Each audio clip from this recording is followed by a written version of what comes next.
Beautiful playing of our national anthem here at Black Hills Energy Stadium. Welcome back. This is KCCR Post 8 Baseball. Dylan Simmons on the call with you, and we are just about set for game number 2 between Pierre and Spearfish live at Black Hills Energy Stadium. In game number 1, Pierre was able to dominate by a score of 13-3, but this is a whole different game, and with a new game comes a new swing of momentum and a new attitude on both sides, kind of putting what you saw in game number 1 in the past, so to speak. Every coach will tell you this, and I'm sure that it is no different with River Iverson and Coach Parker Laux for Spearfish. It is 0-0, and with that, you got to approach this game as an opportunity to either one, dominate again, or if you're Spearfish, get a chance at a comeback right here. So that will be the question. Who will take advantage of the moment here in game number 2? We will find that out shortly. Let's go over the starting lineups for both sides. We'll start with Pierre. Leading off will be Carter Shufflebind. He'll be followed by Sutton Sunshine, Charlie Simpson, Ridge Limbach, Grayson Hunsley, Porter Hunsley, both the Hunsleys back-to-back in the order. Will Danberg, Nolan Peterson, and Hudson Stosher rounds things out for Pierre. As far as positions go, Shufflebind playing shortstop, Sutton Sunshine will be in left field, Charlie Simpson will be the first baseman for this game, Ridge Limbach will be DHing, Grayson Hunsley will be at third base, Porter Hunsley will be in center field. Will Danberg is going to be in right field. Nolan Peterson is the catcher. Hudson Stosher is at second base once again. And Braden Hollett will be on the mound for Pierre here in game number 2. We'll get our first look at him this weekend for Post 8. Meanwhile, for Spearfish defensively, Sean Sewell takes the mound for real this time. In game number 1, he was initially the pitcher, but ended up either getting subbed out or ended up getting changed early on. But either way, he was not the pitcher for most of the game. But either way, now he is for Spearfish Post 164. And here we go. Pierre and Spearfish underway as he'll fire in the first pitch for a strike. Count goes to 0-1 against Carter Shufflebind, the shortstop. Sewell on the mound. It is Jack Barnum, the first baseman. Jack Scharf is at second base. Walker Viesman is the shortstop. Brock Lewis is the third baseman. Tucker Olson in left field. Aiden Meverton is in center field. Connor Johnson in right field in this game. As here's a fly ball out to center, and already the center fielder Aiden Meverton getting some work. That's going to be out number 1 as he's able to get the fly out on Carter Shufflebind. 1 down here in the top of the first. That'll send on Sutton Sunshine, working as the left fielder in this game. As we've gone over the starting lineups on both sides, Sutton Sunshine had a pretty good game number 1. He was able to get a handle on the baseball early and often against Sean Sewell, Jack Branham, and company. And of course, now Spearfish, after that tough game 1, looking to kind of put that behind them, so to speak, in game number 2. With Sewell, giving him another chance to start on the mound. Swing and a miss here as the count goes to 1-1 for Sutton Sunshine. 13-3 Pierre win, not a run rule win. They managed to get that 10-run deficit situated in the final inning, the 7th inning, so it didn't end in a run rule. Sunshine with 3 RBIs, second most on the team in game number 1, as well as 2 hits. This pitch comes in low, and the count will be 2 balls and 2 strikes for number 6. Sutton has continued to remain a huge piece for any sort of Pierre baseball team. Governor's Post 8 doesn't matter, but he'll swing and miss at this one. Big strikeout for Sean Sewell. That's 2 down here in the top of the first. Strikeout brings up number 21. So already a pretty solid start for Sean Sewell, who did not pitch in the first game. It was Jack Branham. So what happened was Sewell was supposed to be the pitcher in game number 1. Didn't clarify that for you earlier on, so I will now. He was supposed to pitch in game number 1, ended up getting to where he didn't pitch because there was obviously a late substitution made by Parker Laux, and thus Branham ended up being the pitcher. And that's why we ended up in the situation we were in. Didn't have a roster with Spearfish's numbers, so that's where the confusion came into display. So now that we've got all that cleared up and we know concretely what numbers belong to who, shouldn't be an issue anymore. That is going to be a strike. Count goes to 1-2. Fortunately, on the Game Changer app, there's no numbers until you look at the box scores. So that's kind of the way it went. That pitch is low, and the count's going to be 2 balls and 2 strikes with 2 outs for Charlie Simpson, working as the first baseman in this game. Trying to get post-state going early on. Sewell, a great pitcher this year. He has really found his rhythm, but Simpson finding some as well as he drives one deep to right field, and this one's going to land all the way at the base at the wall, and here goes Charlie. He's on the run, digging for third base, and he will slide in easily with a triple. What a shot by Charlie Simpson all the way to the base of the right field wall. A 2-out triple in the top of the first, and just like that, Pierre's got a man on the run once again. Brings up number 13, Ridge, linebacker. What a job by Charlie Simpson. That's the 12th total triple for Pierre this season. Ridge Lineback had one in game number 1, our player of the game in game number 1.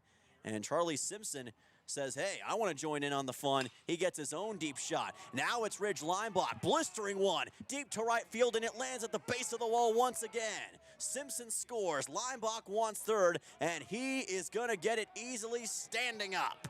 Back-to-back triples for Pierre in the top of the first, and Lineback with his second RBI triple of the day. Pierre on top 1-0.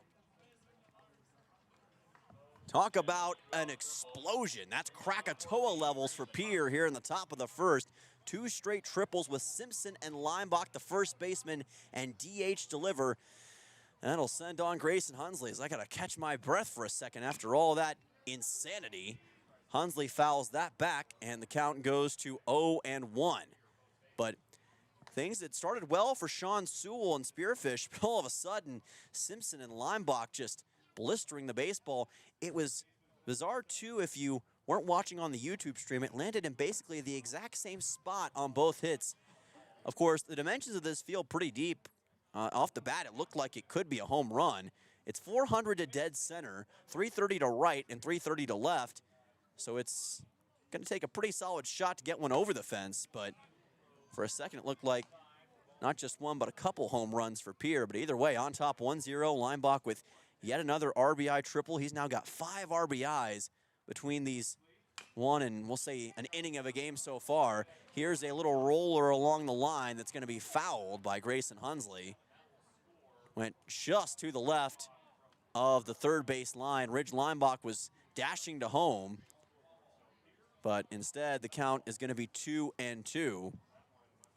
Porter Hunsley is currently on deck. Both Hunsleys back-to-back in the order, Grayson and Porter. Grayson is the third baseman, Porter the center fielder. 2 balls and 2 strikes for Grayson, who in the first game had 1 hit and 1 run, no RBIs. And he will send a fly ball to right center field that'll be camped under and caught by the right fielder Connor Johnson for out number 3. But that will do it for the top half of the first inning. 2 massive triples courtesy of Ridge Lineback and Charlie Simpson. Lineback with the RBI triple. Pierre on top 1-0. Back in 1 minute right here on KCCR and on YouTube at KCCR Sports.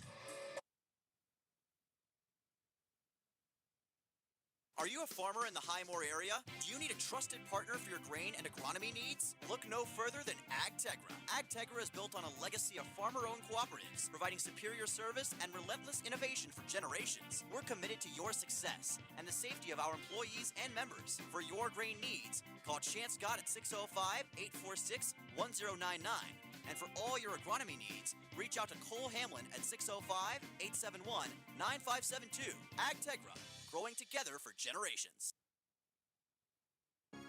Hello, I'm Pastor Jeff Lathrop of Pierre First United Methodist Church, and I'd like to invite you to join us in person for worship on Sunday mornings at 8:30 a.m. or 11 a.m. You can also join us on Facebook Live or on KCCR 1240 a.m. or 98.9 FM for our Sunday morning broadcast at 11 a.m. Come worship with us at First United Methodist Church, where you will find open hearts, open minds, and open doors. inning. Welcome back here on KCCR and on YouTube at KCCR Sports. Dylan Simmons with you. Owen has played in over Both staying on top by a score of 1-0 over Spearfish at post 164. 67 runs. They are honoring the catcher for Spearfish in this game, who just had his 1,000th inning of play, Owen Bruner, with that honor. Congratulations to Owen on that one. Pre-game between Pierre and Spearfish, there was a ceremony that honored, of course, the late Aiden Van Balen, who unfortunately, of course, passed away tragically last week. And as we mentioned at the top of the broadcast, our thoughts and prayers are with the Van Balen family and all those affected by this through this tough time. And obviously, a lot of the players knew Aiden well and playing with some heavy hearts today. The funeral was yesterday at Hollister Football Field. And you can imagine the emotion that resonates with a lot of these Pierre players, but they have played inspired thus far today. Dominant game one win, trying to keep that going in game number two with their friend certainly on their mind.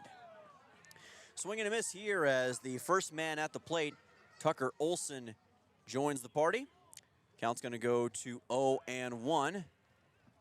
Pierre on top here on the road after the back-to-back triples, courtesy of Ridge Leinbach and Charlie Simpson in the top of the first. That pitch a little wide by Braden Hullette. Takes his spot on the mound, and he's been a guy that has kind of been under the radar this year for Pierre. Doesn't always play the most innings, as that one is driven into left, high in the air, and it lands in between three Pierre defenders for a single. So Tucker Olson able to get the leadoff knock here in the bottom half of the first, and a runner aboard for Spearfish. That was a little bloop shot that Sutton Sunshine and company couldn't do much with. Shufflebine and Porter Hunsley were also there, and none of them could catch up to that baseball in time. This sends on Aiden Meverden, number 15, number 2 man in the order. Runner aboard for post 164, and Hullette fires in a strike. Count goes to 0-1. Pierre now 5-5 on the season, Spearfish 4-4, so both teams sitting at 500. Here in the beautiful Black Hills in southwestern South Dakota.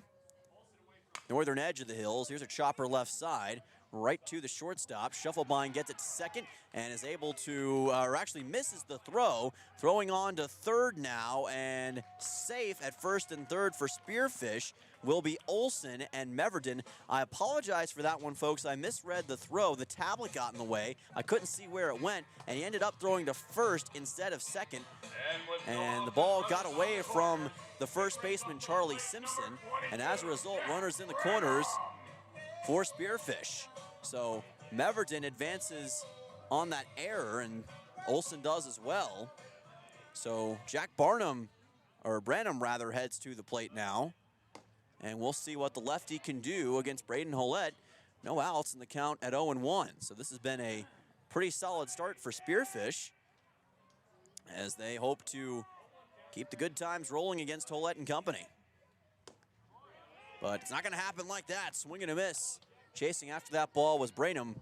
Good job by Hullette to get that one just in the corner part of the zone. Spearfish with a team average of 287 entering today's action. Scored 3 runs in game number 1, and that is fouled just barely by Jack Branham. So retreating back to first as he was dashing to second was Meverden. He has to reset. On deck is the cleanup man, Brock Lewis. He'll be following Branham's at-bat here. Counts 0-2. Hullette in desperate need of a strikeout, and he's going to get it. Great work on that punch-out by Braden Hullette. Dispatches of Branham swinging. That is one down here in the bottom of the first, and it sends on Brock Lewis. The tying run is at third for Spearfish. Lewis at the plate, trying to send home Tucker Olson. Braden Hullette, another southpaw for Pierre, trying to do his best to hold him at bay. Here's a throw to second. It's short, and stealing second base will be Aiden Meverden, as the throw from Nolan Peterson was just a little offline. Thankfully not enough to where it went into the outfield, but now 2 runners in scoring position for Spearfish post 164. Let's see what Lewis can do. Counts 1-0, and that pitch is going to be low and get away from the catcher Peterson, and the tying run is in for Spearfish. Coming home is Tucker Olson, and we are knotted up at 1 run apiece. So a wild pitch by Braden Holett results in this game being tied at 1 run. Advancing to third is Meverden, and the count is now 2-0 on Brock Lewis. So an unfortunate sequence of events for Pierre here. And this is the kind of break that Spearfish was looking for early in this game. They didn't get a lot of luck in game number 1, and luck may be starting to turn a little bit in game number 2 of this doubleheader. Counts 3-0. Pitch on the way. This time it does find the zone for Holett. And that is a strike to make it a 3-1 count. Desperately needs to get another out and prevent Aiden Meverden from getting any closer to the plate to give Spearfish the lead, and instead it's another wild pitch, but a great recovery by Peterson on a rundown now as Meverden. They're trying to crowd him at home plate. Meverden dashes back to third. He's safe, and moving all the way to second on that was Brock Lewis. So Lewis went on that wild pitch, and from that, moving on to third, or moving back to third, I should say, was Aiden Meverden on that rundown. Lewis went because he had the opportunity, and he's able to get all the way to second. So that worked out incredibly well for Spearfish. So now you've got Lewis all the way at second, and you've got Sean Sewell at the plate. Count goes to 1-0, perhaps a play to remember as this game continues. It looked like Peterson had Aiden Meverden really cornered in that situation, and somehow Meverden was able to escape the rundown and get out of that. And good awareness as well by Lewis to take off and go ahead and go to first and then second in that situation. Kind of helped take the pressure off of Meverden and allowed Spearfish to keep their chances of taking the lead alive. So now with Lewis at second base, we'll see what Sean Sewell can do to possibly bring in a run or two. Counts 1-2. And now if you're Braden Holett, you've got to find a way to lock in and really prevent Spearfish from grabbing any more momentum here. Curveball is not going to do it. It's a little bit high, and the count goes to 2 balls, 2 strikes. Pierre in their green shirts and white pants. Spearfish in all white with maroon stripes on the shirts and on the socks. 2 balls, 2 strikes. Pitch from Holett is blasted deep to left field. Sun and Shine is not going to be able to catch up with it. 1 run scores. Here comes the second right behind it in Lewis, and advancing all the way to second is Sean Sewell with a stand-up 2-run RBI double. And Spearfish takes their first lead of the doubleheader, 3-1 post 164. That is the big shot they've been looking for, and Sean Sewell is the one to deliver. Runner at second for Spearfish, a 3-1 lead with just 1 out. And now Jack Scharf will be the next man up. A tough break for Braden Holett and Pierre in that situation. Sean Sewell with that massive blast deep into left field. Darn near went off the wall. That pitch is high, and the count goes to 1-0 as Scharf is at the plate. But now Braden Holett and Pierre in unfamiliar territory in this game, down 3-1. Having to try to find a way to lock in. That pitch is low, and just able to keep it in front of him was Nolan Peterson. Holett having some issues early on with control and consistency on the mound, and seems as though post 164 is making him pay at the moment. As dominant as they've looked offensively all doubleheader long. Here's a high chopper, picked up by the shortstop Shufflebind. He'll throw on to first, and he does get a big second out. So a 6-3 put out on Jack Scharf. Remaining at second is Sean Sewell. That's 2 down here in the bottom of the first. And here's some Slim Shady over the loudspeakers, which makes my teenage heart proud. We'll see if Connor Johnson is able to take advantage of his job at the plate here. First time we've seen him today in either game. Didn't play in game number 1, and now he's got an opportunity to potentially give Spearfish an even bigger lead. Put him up by 3 runs instead of 4, or rather instead of 2. Enters today's action with a 143 average, 2 RBIs in total. This ball popped up, should be a prime opportunity. Racing in for it is Sunshine, and he does get the ball and gets the out. It'll send us to the top of the second, but not before Spearfish puts 3 runs on the scoreboard, highlighted by a Sean Sewell 2 RBI double, playing two-way in this game and doing a good job of it so far. Spearfish on top by 2. We'll be back in 1 right here on KCCR and on YouTube at KCCR Sports.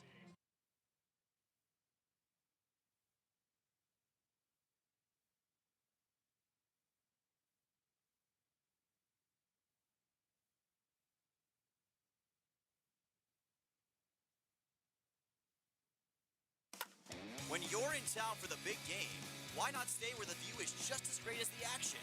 American in Fort Pierce sits right on the river, offering beautiful scenery, relaxing comfort, and easy access to the ballpark.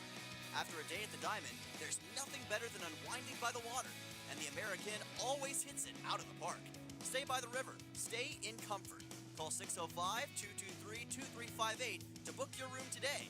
American, where the river meets relaxation. Step up to the plate with Overhead Door Company of Pierre. Like your favorite team, we deliver reliability, strength, and top-notch performance. For over 100 years, Overhead Door has been the most respected name in the industry. From commercial or residential repairs to full upgrades, our team of technicians stand ready to provide winning results. Don't let a faulty garage door strike you out. Look for the signature red ribbon and call the industry MVP at 605-224-6200. Bring your garage door game to the big leagues. Welcome back to Post 8 Baseball on KCCR, and I got to admit, Spearfish has a pretty nice soundtrack here at Black Hills Energy Stadium. Post 164 on top of your Post 8 baseball team by a score of 3-2-1. Porter Hunsley is at the plate with his team down by 2 runs. First time in this doubleheader that Pierre has trailed Spearfish. Sean Sewell on the mound. Doing a good job of it so far.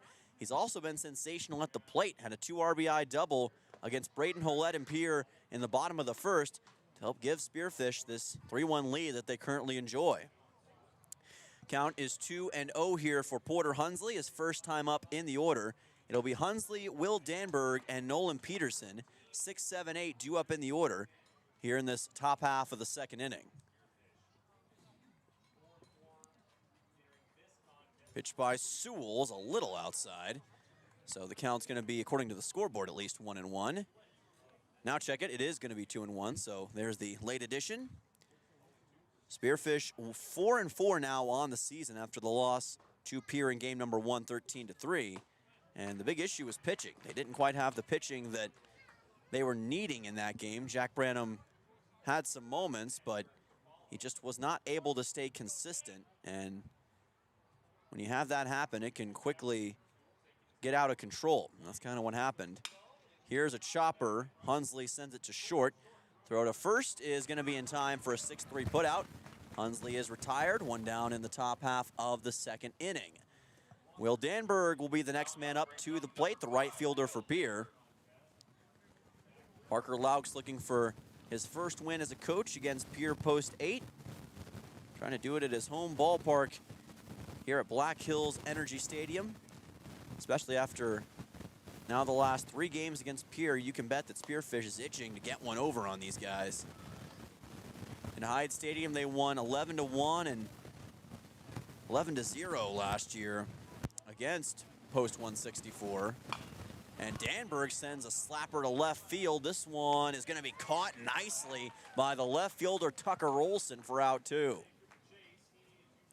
That was a pretty impressive play by Tucker Olson to camp under that baseball, catch up to it just in the nick of time.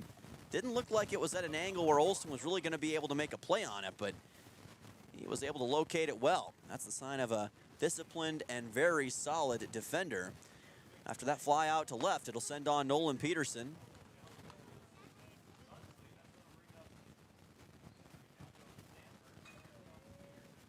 It is Nolan Peterson, my apologies. I was checking that for a second. He will pop one up to shallow left field. Shortstop camps underneath it, and that's easy for Walker Viessman. So that sends us to the bottom half of the second as Pierre comes up empty. 3 up, 3 down. right now, Post 164 showing some good stuff. Let's see if they can extend their 3-1 lead when we come back in 1 minute, right here on KCCR and on YouTube at KCCR Sports.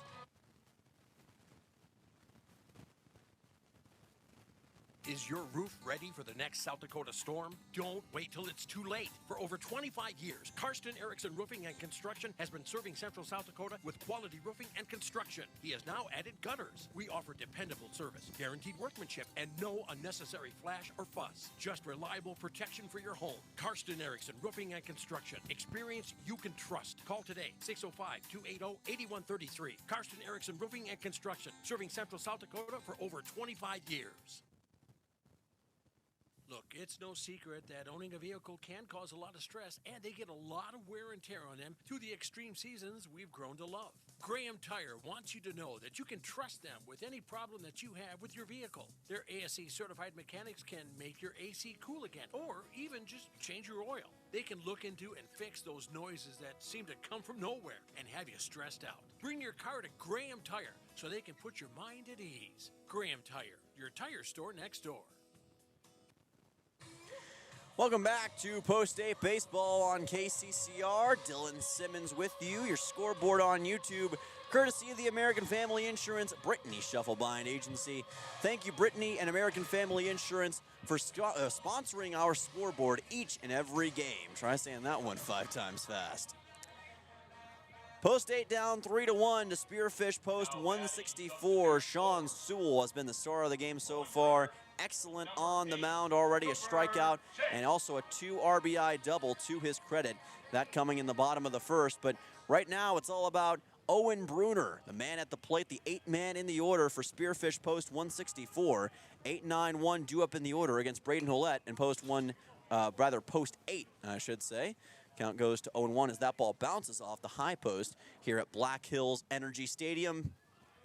Situated at the foot of the Black Hills here in Spearfish, one of the most scenic locations in the state of South Dakota. If you haven't had the chance to go for whatever reason, I would definitely recommend. It is a beautiful place, not just to watch a baseball game, but to just enjoy nature.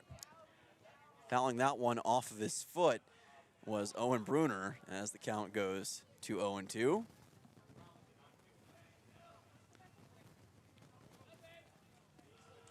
Walker Wiesman, the next man up at the plate. He's been the most consistent hitter for Spearfish this year. But today it's been all about Sean Sewell at the plate, as well as Brock Lewis and others. And that's a swing and a miss on a high pitch by Owen Bruner, and he's going to want that one back. Almost certainly would have been a ball, but instead it's a strikeout for Braden Hollett. That's going to be his second of the game. One down here in the bottom of the second. Walker Wiesman makes his way to the plate, the number 9 man in the order, the 9-hole hitter, much like what we saw in game number 1. Now gets his chance in that same spot in game number 2. This pitch goes by, it's in for a strike. Count is 0-1.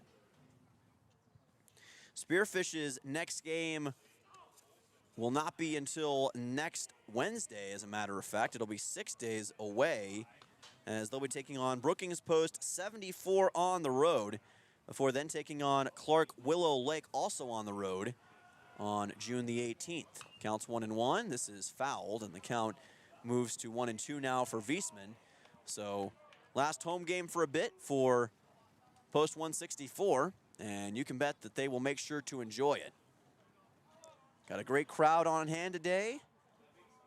Spearfish, similar size to Pierre, all things considered. About 13,000 people live here, if I'm not mistaken, which is pretty close to the total number of folks who live in Pierre, which is at about 14,000. So Pierre, population-wise, is a little bigger, but they have very similar feels to them in some ways, believe it or not. Here's a ground ball to second. Easy pickings for Stosher. Gets it to first for a 4-3 putout and out number 2. Now, I know some of you may be saying similar how, and I'll say it like this. It's kind of got the same smaller town vibe as far as South Dakota goes, at least as far as it's a small town in the grand scheme of things. Obviously, it's a bigger town in the state of South Dakota for both Spearfish and Pierre, but talking Tennessee, it's not the biggest place, which isn't a bad thing, by the way.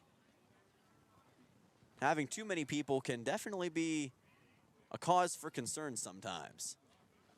Counts 0-1 here as we're back to the top of the order. Tucker Olson at the plate. Got a single his first time up against Ouellette. But Ouellette is taking care of business so far, maybe starting to lock in just a little bit more as this game moves forward. Counts 1-1 here in the bottom of the second. Post State trying to get their second straight win in their first doubleheader sweep of the season. They were pretty close to pulling it off against Sioux Falls East 9 days ago on the road, but ended up losing game number 1 on a walk-off in the 8th inning. And that loss, although it stung in the moment, Pierre didn't let it define who they were at that time. Ended up coming back to dominate game number 2. Had a strong performance at the Veterans Classic in Rapid City. And now trying to convert that into 2 big wins today on the road at Spearfish. That pitch low by Ouellette. And the count goes full, 3 balls and 2 strikes. Of course, the big difference between Spearfish and Pierre, one's got massive mountains, the other has the vast expanse of the Great Plains. Both beautiful in their own ways. Spearfish does not have the Missouri River as well, so that's kind of a difference from that sense. Also, kind of reminds me of Spearfish does of Gatlinburg or Pigeon Forge, Tennessee in a way, if you've ever been out in that part of the country.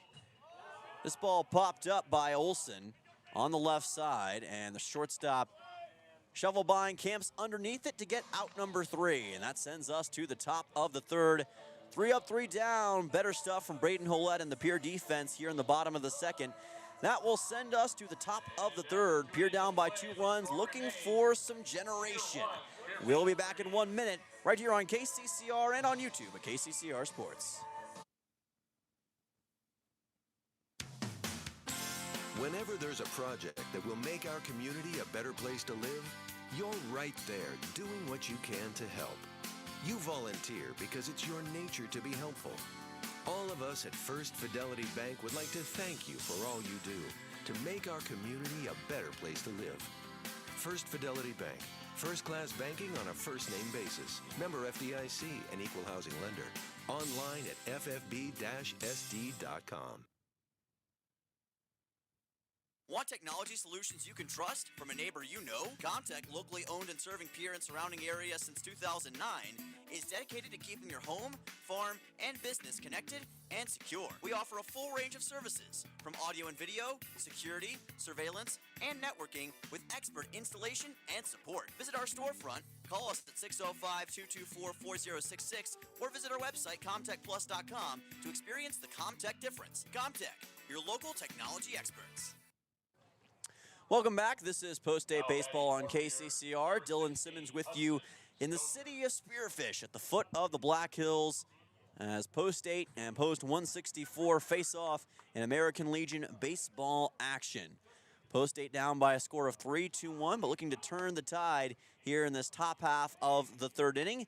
The man at the plate, Hudson Stosher, the second baseman, who's done pretty well from his second base spot today.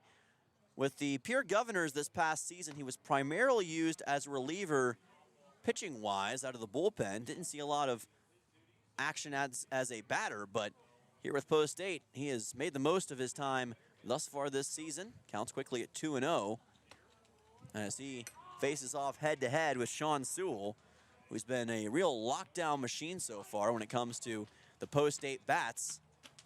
Outside of a couple of big triples from Charlie Simpson and Ridge Leinbach. Counts 3-0 though here, and there's a strike and a needed one for Sewell. Placed it just in the top right corner of the zone. Count goes to 3-1. Sewell gonna go double or nothing. And that's inside for ball 4. So Hudson Stosher forces a leadoff walk. He makes his way over to first base. And Post-8 set up well. The tying run is now at home plate with run number 2 at first.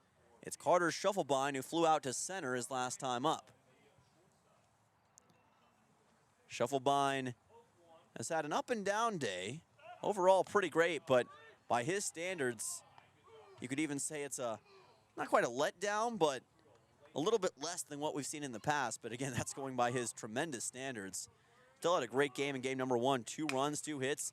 And now he sends a ground ball left side, picked up by the shortstop, and thrown on to second for 1 out. Not going to be able to get Shovelbein over at first. So Shovelbein reaches on a fielder's choice, but Hudson Stocher is retired at second. That is out number 1 here in the top of the third. So Sutton Sonnenschein will be the next man up. Good work by the shortstop in that situation. Walker Wiesman to take care of that. And they got Carter Shovelbein out at first. Wow, they caught him napping. Sean Sewell with the quick throw over to Jack Barnum. And they're able to dispatch of Carter Shovelbein for a big second out. And that is a costly mistake by Pierre. And now Sonnenschein with nobody on base and 2 outs all of a sudden. So this Spearfish defense is now really starting to step up here in this top half of the third inning in game number 2. Great work by Barnum and Spearfish as the count moves to 1-1. That's the kind of difference-making play that can help determine your game the rest of the way. There's a great shot towards left field by Sutton Sonnenschein, able to get the single as he just fit that one inside the third base line. And Sonnenschein is aboard for the first time in game number 2. 2 outs and a runner at first. Sonnenschein with the 2-run single. Charlie Simpson, who got a triple his last time up, is getting subbed out. So Cooper Terwilliger is now at the plate. So hopefully everything's all right with Simpson, but now we got Terwilliger at the plate as the ball is grounded to second, and immediately that's going to be an out. Jack Scharf able to get it to Walker Wiesman, and they get the out at second on Sonnenschein, and that will quickly retire this side. So we're on to the bottom of the third with your score still. Spearfish 3, Pierre 1. Post 8 coming up empty. We'll be back in 1 minute right here on KCCR and on YouTube at KCCR Sports. Hey, yo, Speedo's Lawn Care. Hello. Say, my yard's in rough shape. It's got weeds, brown spots, and crabgrass. Yeah, no problemo. What shade of green you need? We got 31 shades of green over here. Even the latest shade of septic tank grass green. That one just naturally gives off a glow. Call the professionals at True Green. They know how to get your lawn healthy and keep it healthy. They guarantee it. All technicians are trained and certified. Call True Green, 224-1916. When you're looking for quality trash pickup services, look no further than Envirotech. 6 days a week, their trucks are on the road picking up trash, even holidays. They're also the place to contact for recycling services. Their friendly, professional staff is ready to assist with weekly pickups or even special pickups. Check out the website at EnvirotechWaste.com. Envirotech is locally operated. Call 224-4804. Envirotech Waste Services in Pierre, proud to support high school athletics. Welcome back to Post 8 Baseball on KCCR and on YouTube at KCCR Sports. We've reached the bottom half of the third between your Post 8 baseball team and the Spearfish Post 164 team. Leading off in this frame will be Arden Meverden. Aiden Meverden, my apologies. Added an R to his name, but it's just Aiden, and he's been pretty solid today. Reached on an E5 his last time up. Watches this curveball come in from Braden Ouellette. Count goes to 1-0. Cooper Terwilliger is now at first base in place of Charlie Simpson. So don't know exactly what the situation is there, as the count's going to go to 1-1 on that Ouellette strike. But if we, of course, hear anything, we'll let you know as soon as we can. Simpson is, it appears, still in the dugout right now, as that pitch is going to be low for ball 2. It gets by the catcher, Nolan Peterson. Pierre down 3-1. They never trailed in the first game against Spearfish, but this has been a different story, as that pitch is going to be in there for a strike. Count goes to 2-2. Nice job by Ouellette. Pierre was able to go 3 up, 3 down against Post 164 in the bottom half of the second, trying to replicate that right here. Ouellette fires in a fastball, and it's sent into the cage. And the count stays at 2-2 here at Black Hills Energy Stadium. Again, tune in tomorrow right here on KCCR. We're going to go live at 1:45 Mountain Time, 2:45 Central, as Post 8 takes on the Dickinson Rough Riders. And you get to see stars like Braden Ouellette fire strikeouts. He's got his third of the game. He retires Aiden Meverden, catches him swinging, and that'll send on Jack Branham. So Branham struck out swinging himself his first time at the plate in this game. And now we'll see if that is going to be a familiar theme with Holette here in this bottom half of the third. Pierre's certainly hoping so. They've got a chance to get above 500. If they can win this game right here, it'd be the first time this season that they've managed to do that. Pitch on the way, and that's a swinging bunt for lack of a better term, and they're going to say a foul ball. Looks like it bounced off of the plate or the batter's box one, or maybe even off of Meverden, or rather Branham. So the count is 1-1. Fastball from Holette, and a nice one at that. Got a strike, count goes to 1-2. That's some of the best stuff he's shown thus far today, as he really made it tough for Branham to locate where that baseball was going to end up. Wasting no time is the southpaw, another fastball, lifted into right, and that's going to get down for a base hit. So Jack Branham saw what Braden Holette was doing and was able to respond in kind with a big single, and a runner aboard here for Spearfish in the bottom half of the third.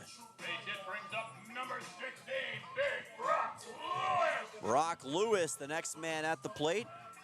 Big number 16, he was able to get to second his last time up on a wild pitch that got away from Nolan Peterson in a wild sequence of events. Runner at first here for Spearfish. This pitch is high and a little inside. Count goes to 1-0. Braden Holette has now given up 3 hits to post 164 in this game. Both teams with 3 hits total. Spearfish with the advantage. Here's a chopper to the third base side. That's 1 out. Chance to turn a double play, and they got it. Great work. A 5-6-3 double play by post 8. Able to get 2 for the price of 1, and that brings us to the top of the fourth. That's the kind of defensive play that Pierre's going to need more of down the stretch. Post 8 down 3-1, trying to mount the comeback. We'll be back in 1 minute right here on KCCR and on YouTube at KCCR Sports.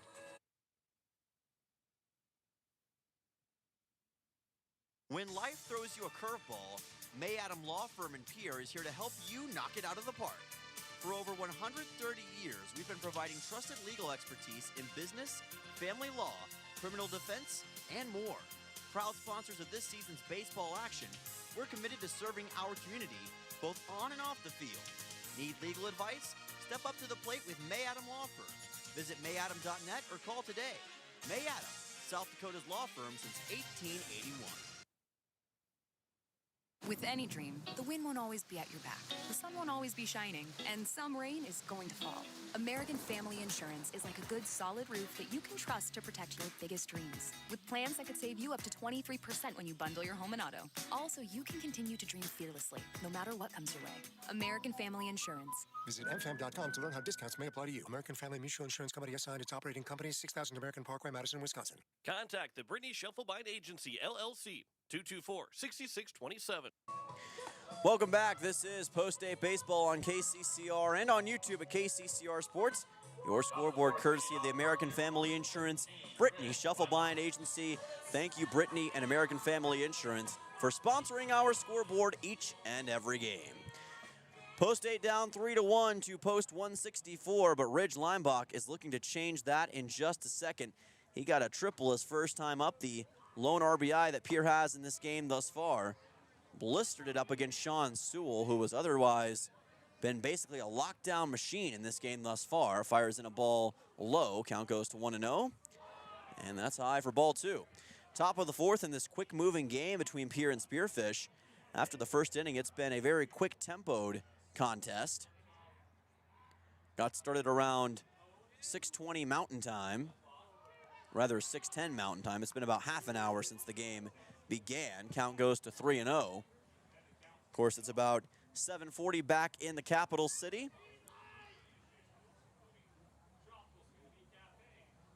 3-0 pitch on the way. And just standing there and watching it was Leimbach. I guess that intuition that it probably wasn't going to be in the zone, he was right. And he gets on to first with a leadoff walk. 4 straight balls pitched by Sean Sewell. So almost like an intentional walk, although not intentional.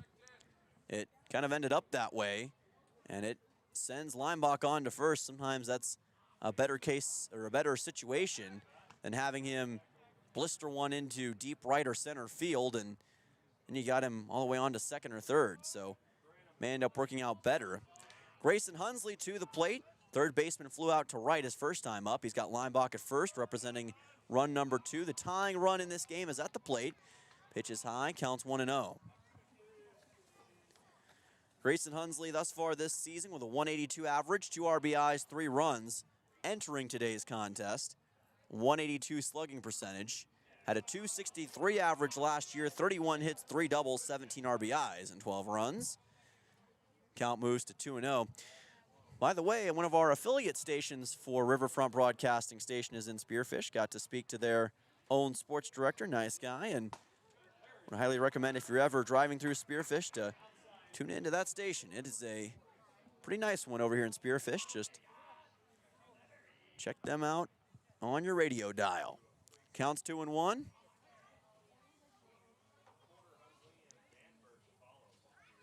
Hunsley holding his cards close to his chest, sends one out to right, and it drops down for a base hit right in front of Connor Johnson. Moving on to second is Leinbach, and a big opposite field single for Grayson Hunsley.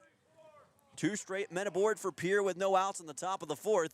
The tying run is at first base for post 8, as Porter Hunsley will make his way to home plate. He's got Leinbach at second, and the other Hunsley, Grayson, at first. Home plate umpire having a quick conversation with the catcher as time was called, it looks like. And looks like Owen Bruner rather, wants to talk things over with Sean Sewell in this situation. Obviously, with the game being what it is, you just don't want it to get out of hand at this juncture, especially when you feel like at least to some degree you're in some form of control. We'll see if they're able to maintain that control.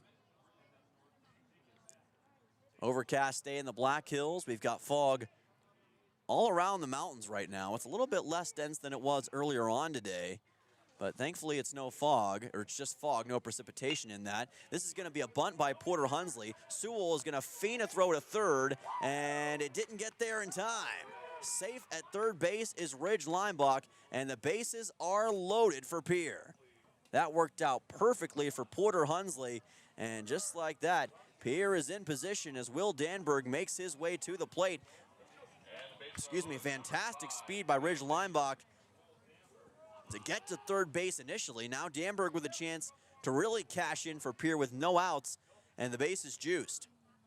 Thought for a second that Sewell hadn't even made the throw. I actually didn't even see the ball release out of his hand, but it did. Somehow it must have gotten through some of that traffic over towards third base, but it didn't matter. Leinbach still got there in time. Count is at 1-0. These players, they move so fast that sometimes you can't even tell whether or not they've released the baseball, and that was kind of that situation. There's a strike. Count goes to 1-1. Again, bases juiced here for Pierre. Danberg has not been used as a batter a whole lot this season, but he does have 2 RBIs.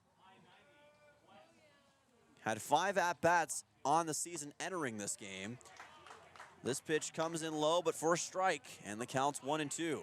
Sean Sewell's got a big hole to dig himself out of here, but he certainly has the capability, as he's shown all throughout this game. 1-2 pitch.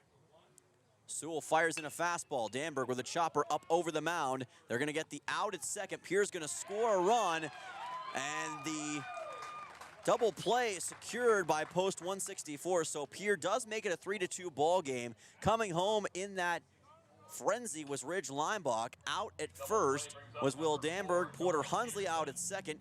Grayson Hunsley ends up advancing to third, and it's a 3-2 game with 2 outs after the double play. So a lot going on right there. Pierre does get sort of an exchange, but they get 2 outs as a unwanted consequence of all that. As the next man up at the plate will be Carter Shufflebein, or check it, Nolan Peterson, after Danberg was retired on the double play. And he will send one foul over towards left field. Count is 0-2. Post State now with 5 hits to Spearfish's 3 in this game. And it does feel like the Post State offense is getting a little bit more consistency than Post 164 right now. As we've approached the middle part of the game, we'll have to see if that continues. Braden Holett has begun to settle in more and more as this game has continued, and feels like Pierre is in position to really establish control. But still down 1 run. They've got a long way to go. 1-2 count. That one just outside, and you heard some groans from the fans here at Black Hills Energy Stadium. Some of them thought for sure that that was indeed a strike. Tying run 90 feet away from the plate. Here's a chopper left side, handled by the third baseman Lewis, throws on to first. The throw is low, and safe at first base is Nolan Peterson, and scoring and tying the game up for Pierre is Grayson Hunsley. We are all knotted up at 3 runs apiece. The ball was bobbled by Jack Branham over at first base. He couldn't secure the low throw from Brock Lewis. Whether you want to call it an E5, E3, or whatever the case may be, Pierre has tied this game up, and you've got Peterson over at first. What a turn of events. Here's a ball blistered into left center field, and this one's going to get down in front of the wall. Big swing for Nolan Peterson, coming around to try to take the lead for Pierre and making it in time as the ball rolls all the way into left field on another missed throw. And a Little League inside the park home run on that wild play for Nolan Peterson, who comes home. Hudson Stosher is the one who got the Little League inside the park home run. A lot going on right there, but Pierre takes the 5-3 lead as the ball rolled all the way towards third base. Got away from the third baseman for Spearfish, Brock Lewis. Pierre able to capitalize, and they've scored 4 runs here in the top of the 4th. What chaos we've got going on right now. One of the wildest plays we've seen this year. Peterson able to capitalize after getting on base, and then Hudson Stosher with a Little League inside the park home run as he just drove that ball deep into left center field over the head of Aiden Meverden. And he was not able to catch up with it. They were rushing to try to get out Nolan Peterson, unable to. Then they tried to hurry a throw back to third to dispatch of Hudson Stosher, and they were unable to. So now we go back to the top of the order with Carter Shovelbein. Things move so fast, I hardly had time to figure out who was where in the order and what was going on. But Post 8, and their scoring waits for no one. Carter Shovelbein at the plate as he watches that pitch go by for a strike. Count moves to 0-1 with 2 away here in the bottom half, or rather top half of the 4th inning. And I was about to say it felt like Post State had a chance to establish some control. Well, they've done exactly that. It's only taken a few plays and a few batters, but they've done it now against Sean Sewell and Spearfish Post 164 in position to really clamp down with a few more solid swings. Post 8 won 13-3 in game number 1. And now in game number 2, starting to feel like they may be in position to put this one really in their favor early. Here's a chopper left side by Shovelbein, handled by Lewis, throws on to first, it's low, but secured by Jack Branham to get out number 3. But Post 8, when they needed it the most, they get what they wanted. An inside the park home run, Little League inside the park home run by Hudson Stosher, as well as a couple of big swings from Porter Hunsley, Will Danberg, and Grayson Hunsley. And Pierre is on top 5-3, their first lead since the 1st inning. Back in 1 here on KCCR and on YouTube at KCCR Sports. Looking for your next new or used car, truck, or SUV? Then go no further than the comfort of your own home. Shop online at lambmotor.com. On lambmotor.com, you'll find the vehicles Lambs has in stock. You can schedule a test drive or your vehicle's next tune-up, all online. New or used, shop for it all online, anywhere you are. Lamb Motor has the right vehicle for you. Lamb Motor in Oneida and online, lambmotor.com.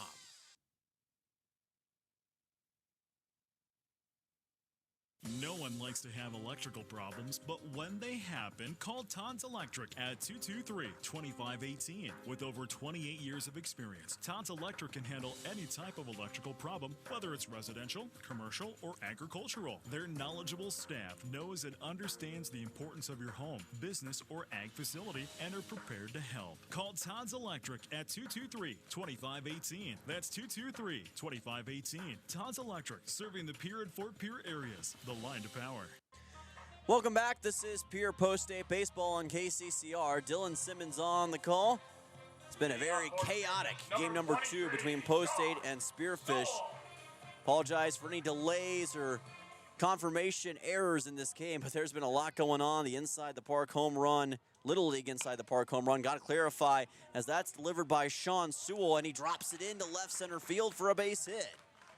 So Sewell wastes no time and leads off with a single here in this bottom half of the 4th inning.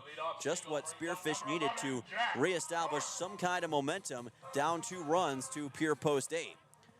So Sewell quickly getting the single on Braden Hollett. He's already got a 2 RBI double in this game. And now Jack Scharf heads to the plate. 4 total hits for Spearfish, post 164. Chopper left side, picked up by Grayson Hunsley. Throw to second, chance to turn a double play, and they got there in time. What a job by Pierre Post-State. Grayson Hunsley right on top of it, able to get it to Shufflebine, and then able to get the out at first. Double play for Pierre, and just like that, the bottom of the 4th looks completely different than it did a second ago. So Scharf retired on the double play. Same goes for Sean Sewell. That'll send on Connor Johnson, who popped one up to left his first time up. Johnson's also seen a little bit of action in the outfield. But, man, that's a disappointing and deflating thing for post 164, because just when you had somebody on base, had a little bit of momentum, goes away. Foul ball here by Johnson. Counts 0-1. Here at the beautiful Black Hills Energy Stadium. First time Pierre's been here since at least 2023. Parker Laux, of course, very familiar with Pierre, not just as a coach, but also as a player from years past. Count moves to 1-1, trying to instill winning principles here at the northern end of the Black Hills with Spearfish. Pitching-wise for Pierre this season, a 5.36 team ERA entering today's games. 65 hits allowed, 52 walks issued, and 48 earned runs given up. It's been kind of an up-and-down thing like many things for Pierre this year. There's been good signs, there's been bad signs. Today has been mostly positive. J.J. Buchholz going all the way in the first game, giving up no earned runs. And although Braden Hollett's had a couple rough patches, he's been locking things down since the bottom half of the first. Has not given up a run since, and he gets a big inning-ending strikeout here. His 4th K of the game. He gets it on Connor Johnson, and it sends us to the top of the 5th. Pierre is firmly in control here at Black Hills Energy Stadium, trying to get their first doubleheader sweep of the season. Back in 1 minute, right here on KCCR and on YouTube at KCCR Sports. Yag Air Incorporated is your locally owned ag, chemical, and seed retailer. Yag Air Incorporated offers reliable ground and aerial application. For the latest seed and chemical pricing, contact Kyle at 605-280-8710 or Tony at 605-280-4771. Yag Air for all your ag, chemical, and seed needs. Kyle, 605-280-8710 or Tony, 605-280-4771. Stolken Peterson LLP has been your local CPA firm for over 40 years, offering tax preparation, bookkeeping, payroll, and consulting services. If your business, farm, or ranch needs professional, accurate, and reliable services, we are your firm. Our clients are our #1 priority. If you need a higher level of accounting service, give us a call at 605-224-5828. That's Stolken Peterson LLP, 222 East Missouri Avenue in Pierre. Welcome back. This is Post-State Baseball live in the Black Hills. Dylan Simmons with you on this Thursday evening. Your scoreboard courtesy of the American Family Insurance Brittany Shufflebine Agency. Thank you, Brittany and American Family Insurance, for sponsoring our scoreboard each and every game. Post 8 on top, 5-3 over Spearfish Post 164, trying to move to 6-5 on the season. 4 runs secured in the top of the 4th against the Spearfish team by Pierre. And now they've got a new man at the plate trying to get things rolling. It's Sutton Sunshine, 2, 3, 4 due up in the order here in this top half of the 5th. Carter Shufflebein was the last man retired in his last time up. Sunshine got a single in his last at-bat, lets this pitch go by, and the count moves quickly to 2-1. Sean Sewell still on the mound for Spearfish. We'll keep a close eye on his pitch total as we are approaching the latter stages of this game. And you do wonder about how much longer certain pitchers can go. This ball fouled back, and it'll even the count at 2 balls and 2 strikes. Entering this 5th inning, Sean Sewell has 65 pitches, so still pretty far away from the pitch limit, but if there are a lot of runs put up by Pierre in the 5th or 6th, or even 7th as a matter of fact, might see that pitch limit come into effect. This is foul towards the parking lot. Please do not hit the KCCR station wagon. I don't know how I would explain that one to our GM Tara Steiner if that ended up happening. I'm sure she would get it, but it wouldn't be a fun conversation to have. Count is 2-2. Lucky for me, I parked it pretty far away from the actual ballpark, so I was trying to be a little bit smart ahead of time.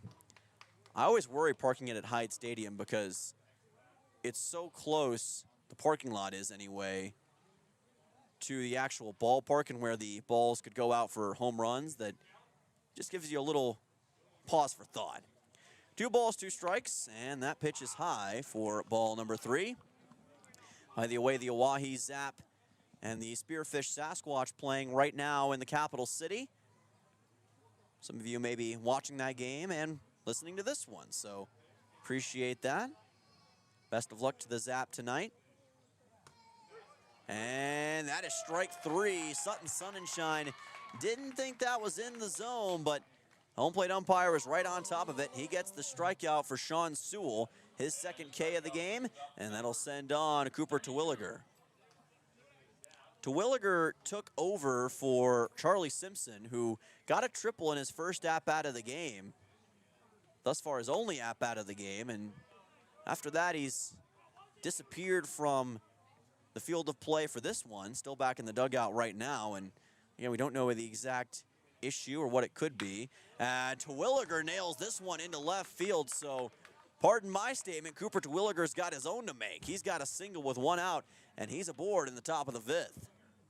That was a beautiful blistering shot that he drove right in the 5-6 hole between Brock Lewis and Walker Wiesman. So that'll send on the next man in the order, Ridge Limbach, who's reached twice already in this game. He's got a triple and a walk. That triple to start things off was an RBI triple that sent in Charlie Simpson, and quickly having to retreat back to the bag was Cooper Terwilliger. Sean Sewell was all over that. Ridge Limbach is having a doubleheader to remember today. We knew he was going to be due at some point to go out there and dominate a baseball game. He did it for the Pierre Governors so many times this past high school baseball season, and now he's doing it in Varsity Legion baseball. Quick throw back to first, unsuccessful. A little bit of a chant taking place here at Black Hills Energy Stadium. Got a Let's Go Spartans chant rolling out here. I'm not sure if Spearfish is technically known as the Spartans in post 8. Here's a fly ball out to center, and that chant is going to not end up mattering because Ridge Limbach has got an answer. He's got a single into center field, and Pierre's got 2 men aboard. Terwilliger moves on to second, Limbach at first.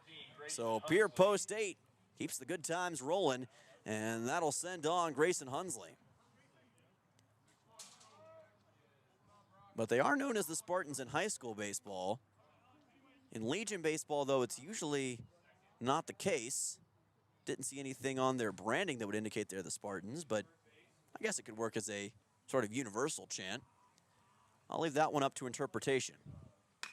Here's Grayson Hunsley with a ground ball to third, picked up by the shortstop, thrown on to first, got it there in time for a 6-3. Runners safe at second and third for Pierre. So retired on that was Grayson Hunsley. That'll send on Porter Hunsley after the 6-3 put out. 2 runners in scoring position with 1 out for post 8. Hunsley grounded out to short and got a single his last time up. And now he's got 2 men in position to score in Ridge Leimbach and Cooper Terwilliger.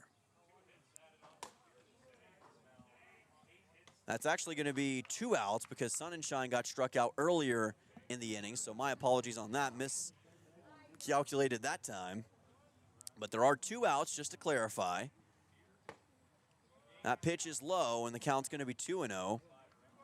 So you don't have another out to work with if you're Porter Hunsley, so you're going to have to make good on this opportunity right here.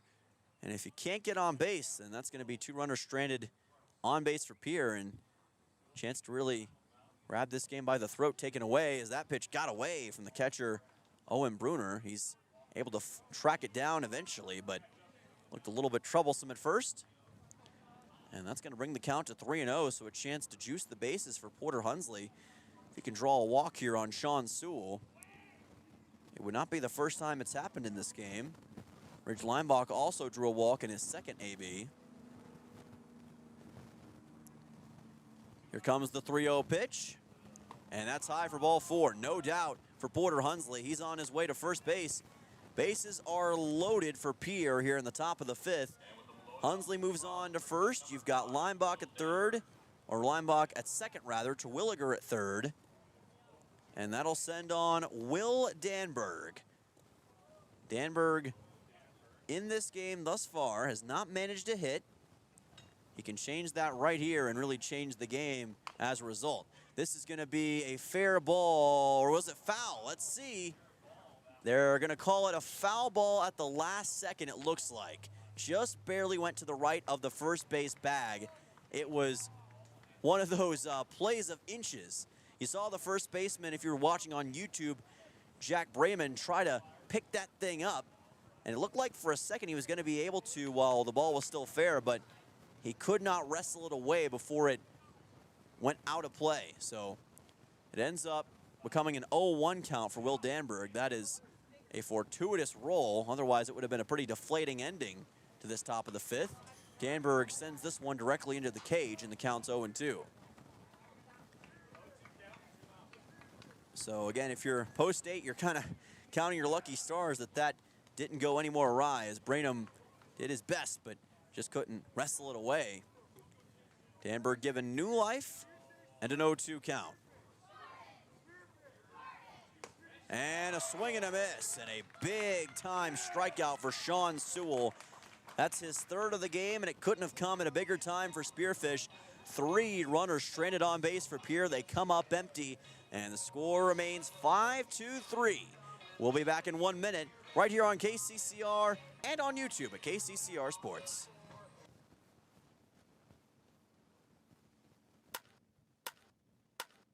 Swing for the fences with a great deal from Capital City Ford Lincoln Toyota in Pierre. Whether you need a powerful truck, a fuel-efficient sedan, or a spacious SUV, they've got the perfect lineup to keep you on the road and in the game. Don't strike out. Stop by today or visit CapitalCityFordToyota.com. Capital City Ford Lincoln Toyota, where the best deals in town are always in play.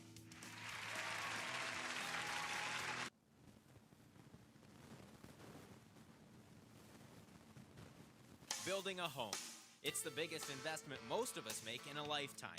Not to mention it's a decision that, well, you pretty much live with day and night. The quality of the workmanship stares back at you like a reflection. It also affects the value of your investment. Choosing the right contractor is critical. Kruger Contracting is that contractor. Call 222-2523. Quality workmanship and materials completed on time. Kruger Contracting. In a word, quality. Call 222-2523. Well, I just took a look on social media, folks, and it looks like back in the capital city, you guys are getting some rain right now. Pretty decent amount over at Hyde Stadium where the Oahe Zap and Spearfish Sasquatch are playing. Just saw that on Instagram where they're having a little game of rainball right now. So best of luck to them on that. Hopefully they can get that game restarted before the rain makes too much of an impact. But we're still all good here in Spearfish, post 8 and post 164 doing battle right now. Bottom half of the 5th inning. Braden Ouellette still on the mound as he gets ready to face off against the man at the plate. That is Owen Bruner. Number 8 man in the order leading off this frame. Spearfish down by 2 runs, trying to mount a comeback. Sean Sewell with the biggest strikeout of the game coming in the top of the 5th, stranding 3 runners on base for Pierre just a second ago. And if post 164 is able to come back and possibly win this game, that's going to be the seminal play that they'll look at as a potential turning point. But first things first, they got to find a way to overcome this 2-run deficit. That ball bounces away from the catcher, Nolan Peterson, up and over his head. Count moves to 2-1 for Braden Ouellette. Trying to get a complete game on the mound for post 8. Much like as this one's grounded to third, Hunsley throws on to first, and that will be a bit of a tricky but still manageable 5-3 putout to retire Bruner. 1 away in the bottom of the 5th, and that will send on Walker Wiesman. Wiesman, for all his pedigree this season, has been somewhat quiet today. Again, that's only relative to his incredible standards, but you almost feel like he'll have to deliver a big shot at some point in time soon. So Ouellette's got to be ready for that. He's got 60 pitches entering this bottom half of the 5th, so he should still have plenty of stuff left in the tank as the count goes to 0-1. Got a nice strike that time.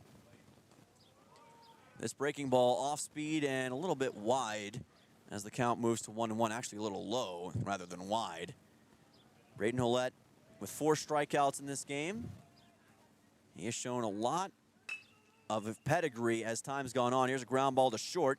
Shovelbein throws on to first. Got it to Terwilliger for a 6-3 and out number 2. So here's a nice second out for post 8 right when it was needed.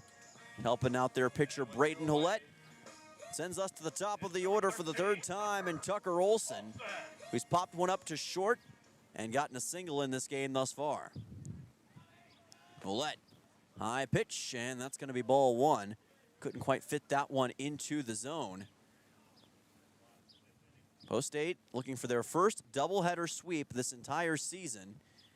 Lost both games to Brookings, split with Sioux Falls East 9 days ago on the road. And of course they had the Rapid City Veterans Classic last weekend. But in a pure doubleheader, they haven't been able to win both games yet, as that ball got away from the catcher, Nolan Peterson, and that's ball 3. So the count moves to 3-0. Opportunity is knocking here for Tucker Olson to get on base, perhaps via a walk. Let's see if Ouellette can rebound from this. 3-0 pitch, and that's a good start. Gets a strike, painted the outside corner. Count moves to 3-1. Temperature is cooled here in Spearfish at the foot of the Black Hills in the high 50s now. And that's ball 4. Low and outside. So a 5-pitch walk issued by Braden Ouellette. And Tucker Olson is on to base for the 2nd time.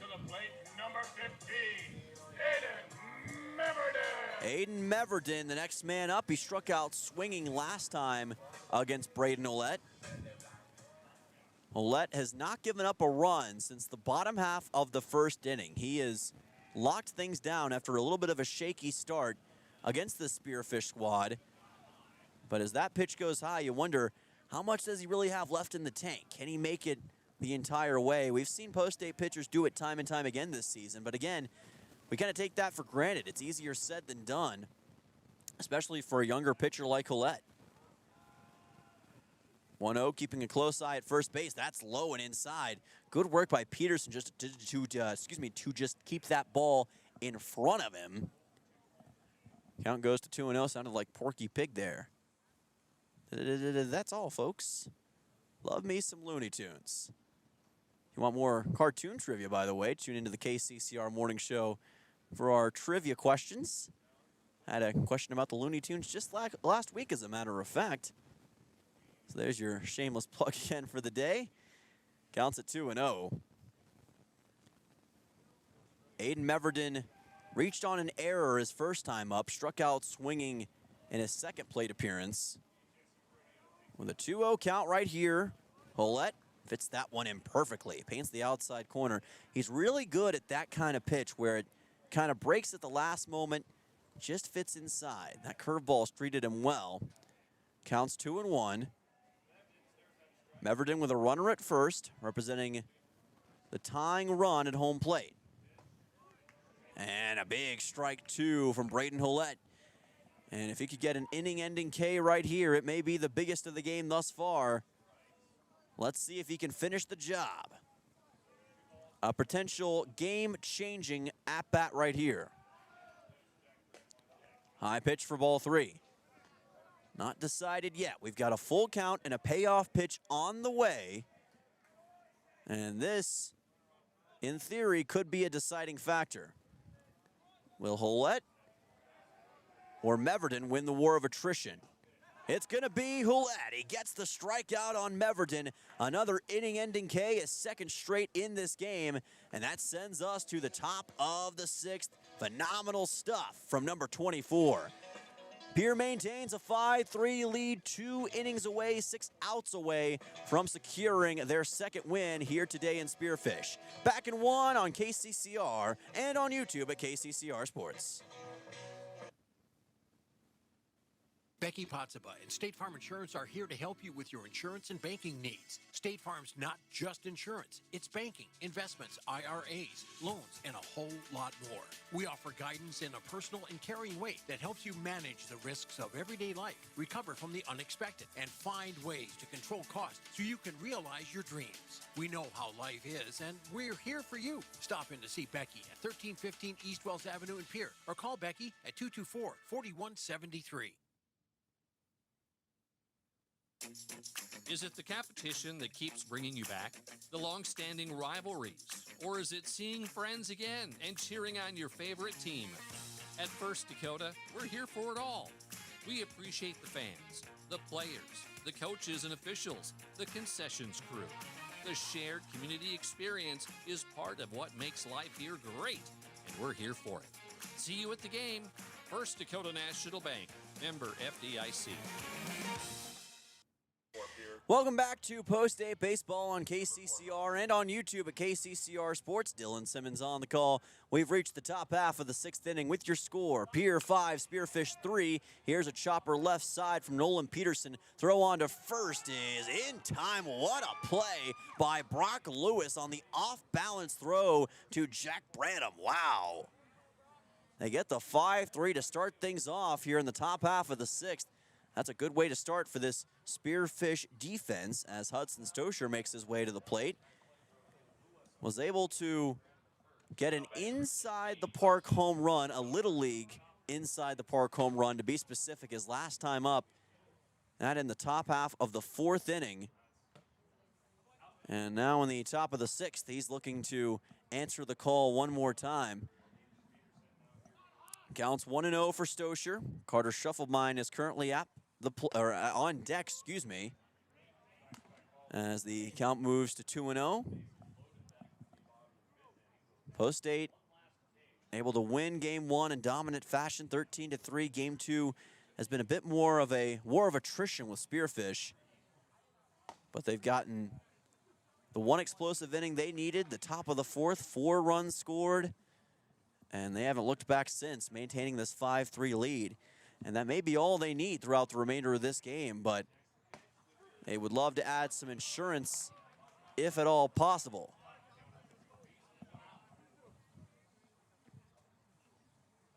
Count is 2-2 for Hudson Stosher, making his first big-time appearances at the plate this season. Chopper left side, picked up by the shortstop. Meverden gets it on to first, and Burnham cleans it up for out number 2, or Branham rather. And that retires Hudson Stosher. 6-3 put out, sends on Carter Shufflemine. 2 down in the top of the sixth. And this is the best thing that Spearfish can do. Take care of the Post 8 bats very quickly, send Braden Holette and that defense back on, force the pressure on them, and maybe goad them into a mistake. But instead, it's Sewell who sends one well wide. Count goes to 1-0. That one did not quite go where it needed to go. But hey, sometimes like Tiffany Stratton's first pitch, it doesn't quite find its targeted destination. Should have seen that pitch earlier today with the Mets game.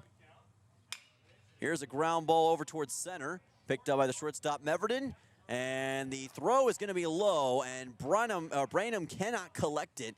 So safe at first on an error is going to be Carter Shufflebein. So he reaches for the first time in this game, as a matter of fact. I will assume it'll be labeled as an E5. So runner on first for Pierre. And that'll send on Sutton Sonnenschein, who struck out looking 2 times in this game, but also has a single against Sewell, and Shufflebein has to quickly move back. He was put out earlier on in this game, or rather earlier on today, also while running the base paths, and almost had the same situation happen there. Sonnenschein blasts one out to center, and it lands right in front of Meverden.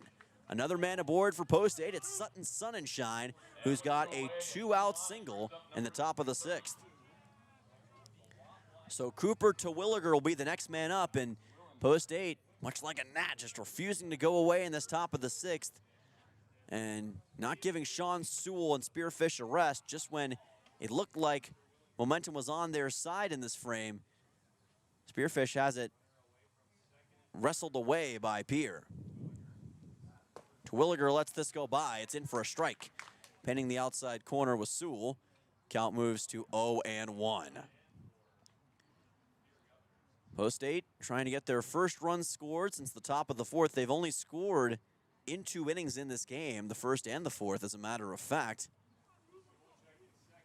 Sewell keeping a very close eye on Shufflebein at second, and that is going to be strike 2. They rule that Terwilliger went, and the count moves to 0-2, so Cooper's got to be careful right here. He did reach on a single his last time up, grounded out to second in his second at-bat, or rather his first at-bat of the game. 0-2 pitch. Sewell, as this one is blasted high and deep, left center field. It's going to land at the base of the wall. Here comes Shufflebein. He's going to score easily. Sonnenschein wants a piece. He'll also get there in time. And Cooper Terwilliger with a stand-up RBI double. And that may be a knockout blow in the top of the 6th.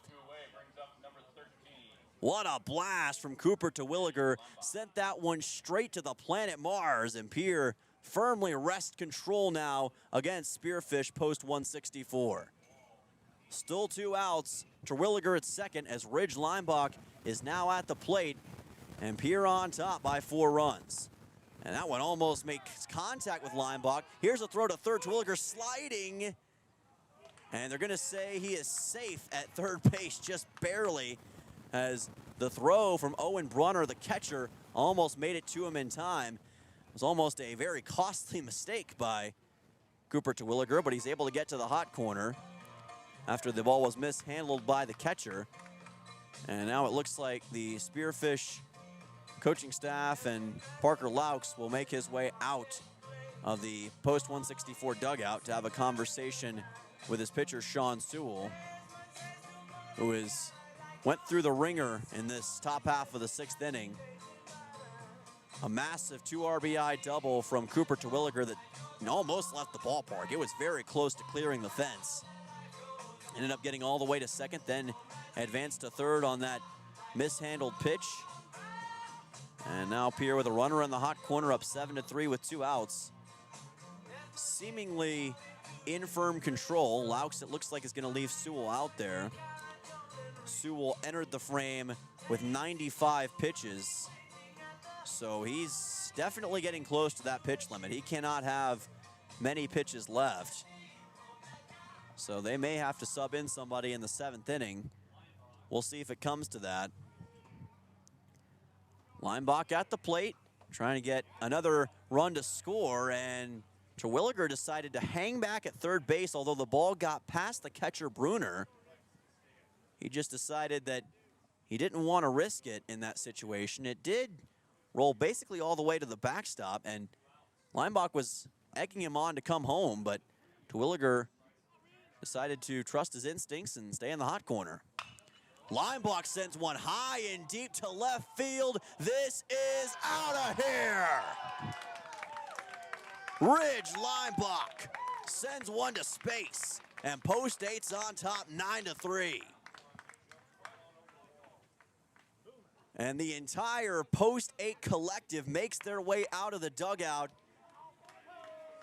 to greet a Post 8 baseball legend. Ridge Leinbach sends that one all the way out to Crow Peak, and Pierre is on top 9-3 over Post 164 here on the road. And I said that Terwilliger's blast was a knockout punch. I think we may have just seen a true Mike Tyson uppercut. 9-3 Post 8. Leinbach with the 2-run home run. And now we've got Grayson Hunsley at the plate trying to deliver a follow-up to that awesome play. What a blast by Leinbach. What a change of scenery we've had here in this top half of the 6th inning. Post 8 was on top by just 2 runs not that long ago. Now 4 runs in just 2 swings in this top of the 6th. And look who's joining the party. Grayson Hunsley is going to get a 2-out single here in the top of the 6th as he put it right in the 5-6 hole. Post 8 now with 12 hits in this game, and it seems as though the wheels are slightly beginning to come off the bus for Sean Sewell. Runner at first, and he's definitely approaching that pitch limit now, and you wonder if he can make it to the end of the 6th. Porter Hunsley to the plate as the count moves to 1-0. It hasn't been a multitude of errors or mistakes by Post 164 that's cost them in this frame. It's just been the collective power of Pierre's hitting that has really made the difference, and it's been just 2 swings, like I mentioned. Cooper Terwilliger with a 2-run double, and then Ridge Leinbach with a ball blasted out to left field that I think is still probably traveling all the way to Crow Peak. This one bounces off of the pitcher. Sewell tries to collect himself, throws on to first, and he does get the out. Nice recovery to take care of Porter Hunsley. It sends us to the bottom of the 6th, but Post 8 dominant. It was first Cooper Terwilliger with a 2-run double, and then Ridge building a bridge. Leinbach with a 2-run home run over the left wall. Post 8 on top 9-3, trying to bring this one home on the road. Back in 1 minute right here on KCCR and on YouTube at KCCR Sports. For over 60 years, Ferding Electric has been powering homes and businesses across central South Dakota. When you need reliable electrical service, trust the experts with decades of experience. Whether it's a simple residential repair, a complex commercial installation, or even electrical work on your farm, Ferding Electric has you covered. And if you're tired of searching everywhere for that hard-to-find bulb, Ferding Electric carries a wide selection of bulbs, including those hard-to-find fluorescent and specialty options. Visit us at 2903 East Elizabeth Street or call today, 605-224-8684. Venture Communications has deep roots in rural South Dakota. Venture now proudly provides fiber to the home with 100% of our customers, enabling them to enjoy super fast and reliable internet connections. We'd like the opportunity to keep you in touch with the people and resources that matter most. 100% fiber and 100% committed to rural South Dakota. Call Venture Communications today at 605-852-2224, 605-852-2224, or online at venturecom.net. Welcome back to Post 8 Baseball on KCCR. Just a moment ago, the game changer, Ridge Leinbach with a 2-run home run over the left field wall to put Post 8 on top 9-3 over Post 164 on the road. Pierre is now just 6 outs away from securing win number 2 today and win number 6 on the season. Braden Ouellette trying to get the job done. Post 164 just trying to find something that they can use to build a little bit of momentum, as that pitch is wide by Ouellette. Actually went behind the back of the man at the plate. Count goes to 1-0. As Ouellette fires that one wide again, count moves to 2-0. This time a little bit more to the inside. This is Jack Branham at the plate, who pitched in game number 1 for 6 innings. Count is 2-0. Ouellette, fastball, and it's slow for ball number 3. Post State does not have any action in their bullpen. Spearfish, though, does have quite a bit. You'd imagine that they will have to send out a new pitcher in the top half of the 7th. There's a strike for Ouellette. Count goes to 3-1. He has not issued a lot of walks thus far in this game, but they have happened on occasion. Tucker Olson reached on a walk his last time up. This ball popped up into the left field area. Racing after it is Sonnenschein, and he makes the catch. No, actually, I checked it. It was Shufflebine who moved over and made the catch that time. I thought it was going to be Sonnenschein racing in to get it, but instead it was Shufflebine who waved him off and said, "I got it," at the last second, and indeed he did. Out number 1 here in the bottom of the 6th, and that will send on Brock Lewis. So great work by Shufflebine on that pop-up. Now Brock Lewis, who grounded out into a double play his last time up, gets through there. And good work by Braden Ouellette to come back from being down 3-0 on that situation. 1-0 pitch to Lewis. And it's low and at the knees. Count moves to 2-0. Getting progressively darker here in Spearfish, South Dakota. Still overcast. It's been like that basically since we arrived here earlier today. Lewis pops this one up right side. Terwilliger racing after it. He falls down, and he will just have to watch the ball roll in the dirt. Looks as though Terwilliger able to get up under his own power. Took an awkward fall. He already subbed in for Charlie Simpson earlier in this game, and you just don't want anybody else to get roughed up too much. So good to see Terwilliger up and on his feet. But him being subbed in actually ended up, in a way, working out well for Post State. Able to get that 2-run double in the top of the 6th and expand the Pierre lead, which is now at 6. Lewis, ground ball to second. Stocher's right there. Throws it to first. Easy 4-3 put out for out number 2. That is easy money, as the kids would say, for Hudson Stocher. 2 away in this bottom half of the 6th. It'll send on Sean Sewell. I don't know where I got Sam from. Sean Sewell had a 2 RBI double in the bottom half of the 1st inning. It's the lone earned runs that Spearfish has in this game. And right now they need anything close to that to try to mount a comeback down 6 runs here at home. Braden Ouellette trying to make sure they don't find the Allen Iverson, which means answer. Here's a fly ball to left, and right there to make the catch is Porter Hunsley for out number 3. A beautiful half inning for the Pierre defense. 3 up, 3 down, and that'll send us to the top of the 7th. Post 8 is now just 3 outs away from securing this one on the road. Back in 1 minute to see if Pierre can add some insurance right here on KCCR and on YouTube at KCCR Sports. At Shane's Pharmacy, your health care is important, and Shane wants to be the pharmacist to take care of you. Shane's Pharmacy will make sure your prescriptions are filled in a timely manner, they will answer your questions, and they will even deliver to your home or office. Call 223-9200. Shane's Pharmacy, the pharmacy you know and trust. The number again is 223-9200. Shane's Pharmacy in Fort Pierre, proud to support high school athletics.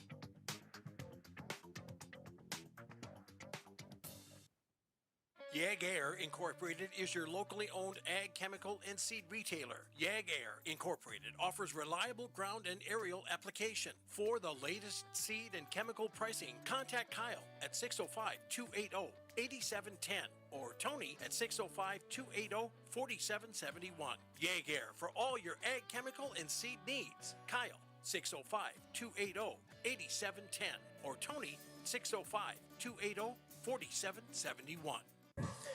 Welcome back to Post 8 Baseball on KCCR. Dylan Simmons with you. Glad you're joining us here on this Thursday evening. at the foot of the Black Hills. It's been a fun one so far in game number 2 between Post 8 and Spearfish. Pierre on top 9-3. It is 7:30 Mountain Time out here in Spearfish right now. 8:30 back in the capital city.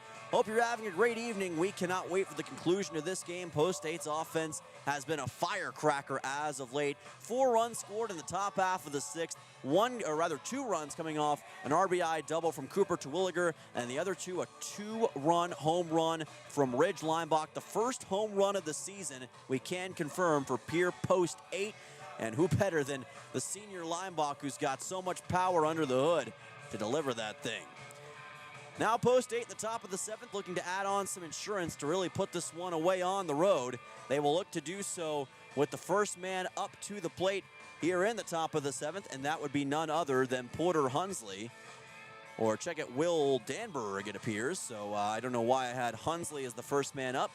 Again, apologies for that. Sometimes I just don't write things down the way I should. But Danberg is the next man up, number 7 in the order, followed by Nolan Peterson and Hudson Stosher, 7, 8, 9. Of course, this is barring any pinch hitters. Danberg, the right fielder in this game, has not reached base yet. Struck out swinging his first time up, or rather his last time up. Flew out to left in his first at-bat. This is 4th plate appearance of this game. New man on the mound, by the way, for Post 164. It's Aiden Meverden, who's taking over on the mound for Sean Sewell. Somebody's playing Post Malone somewhere. You can recognize that anywhere. Sounds like it's in the parking lot. Maybe I'll join him in a little bit. Counts 1-0 as Meverden's taking his time. And that pitch is going to be low for ball number 2. Right now for Post 8, pretty comfortable position to be in, but you never say never, especially in the game of baseball. Things can happen in such a hurry and so fast that you never want to count your eggs before they hatch, and that's ball number 3. So Meverden just cannot seem to find the zone here. And this is going to help Danberg tremendously to maybe get on with a walk. Not yet, though. High arcing breaking ball finds the zone. Count moves to 3-1. And right now, that's what head coach Parker Laux and Spearfish want to see. More strikes, if at all possible. And they're not going to get it. Ball 4. 5-pitch walk for Will Danberg. He's on to first base. And a familiar sight here today in Spearfish. A man aboard for Pierre. We've seen that time and time again, both in this game and in game number 1, and it continues. Nolan Peterson, the next man up to the plate. Runner on first is Danberg. Meverden keeping a close eye on him. And that pitch is high and outside for ball number 1. Tune in to the KCCR morning show tomorrow, by the way, folks. The one and only John Winkler will be hosting the show, and he will recap all things from the world of KCCR sports and everything going on around the capital city area. John Sterling will be in tomorrow to talk Oahe Days coming up, not this weekend, but the next weekend. And I've talked to him a lot about it, and he's very excited for this year's iteration. It's a busy time for him and for Oahe Days in general. So he would love for you to listen in and hear what he has to say, as well as we have a boatload of other great content on the KCCR morning show that you will not want to miss. So tune into that tomorrow starting at 6 a.m. and every weekday right here on KCCR. Counts 3-0 now for Nolan Peterson, who's looking to join Danberg on base, and he's going to do exactly that with a 4-pitch walk. So 8 of the first 9 pitches for Aiden Meverden have been balls, as Danberg and Peterson both reach base. That's the second time for Peterson today. He reached on an error in his second at-bat. Hudson Stosher makes his way to the plate, still no outs, and Pierre, at this point, just looking to really get a stranglehold on this game, as that one's going to be high. Count goes to 1-0. A lot of traveling over these next couple days for Pierre. Of course, today, traveling to Spearfish, about 3 hours west of Pierre. Then they've got the 3 to 3.5 hour trip north to Dickinson, North Dakota, as the count moves to 1-1. It's obviously a lot, but in the world of baseball, especially summer baseball, traveling, well, it's just part of it. And Post State and these players, they understand that better than anybody. They are ready for whatever challenge faces them as the count moves to 1-2. Hudson Stosher trying to get on base. Already has a Little League inside the park home run in this game. Count 1-2, runners going. Here's a throw to third, and they're going to say that just getting there in time and getting up safely was Will Danberg. Looked for a second like he was going to get put out by Brock Lewis, but that is not the case. So runners at second and third for Pierre. It was a really close call over there, and I was kind of shocked that Danberg didn't slide, but it ended up working out. Counts 2-2, and here's a drive into left field for another base hit. This is going to score one run. Stopping at third will be Nolan Peterson. Danberg comes home, and it's an RBI single for Hudson Stosher. What a game he's had, and Pierre goes on top 10-3. Runners in the corners for Post State. And the good times, well, they just keep on rolling here in Spearfish. 13 hits now for Pierre in this game. And can you say a 7-run lead here on the road just keeps getting better for him. We go back to the top of the order to Carter Shufflebein, with Post State firmly now in control of this one at Black Hills Energy Stadium. There's a strike count, goes to 0-1. I'd say the feeling on the bus heading to the hotel tonight is going to be a joyous one for these Post State players.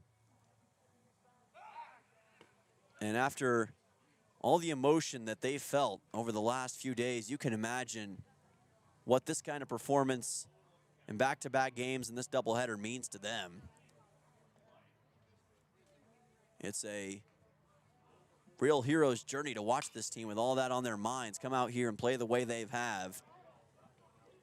Got to give them credit, kudos for approaching the game the way in which they have, and it's been impressive to watch. Counts 0-2 for Carter Shufflebein. Reached on an error his last time up. This is his 5th time up today, 5th time around in the order through the order for Pierre. Meverden fires that one outside, and the count's going to be 1-2. And right now, Meverden just trying to find any kind of relief. There is a man warming up in the bullpen for Spearfish right now, in case things go too off the rails for Meverden. And that's high and inside for ball 2. So the count is 2 balls and 2 strikes. And Meverden's just having issue consistently finding the strike zone here in this one.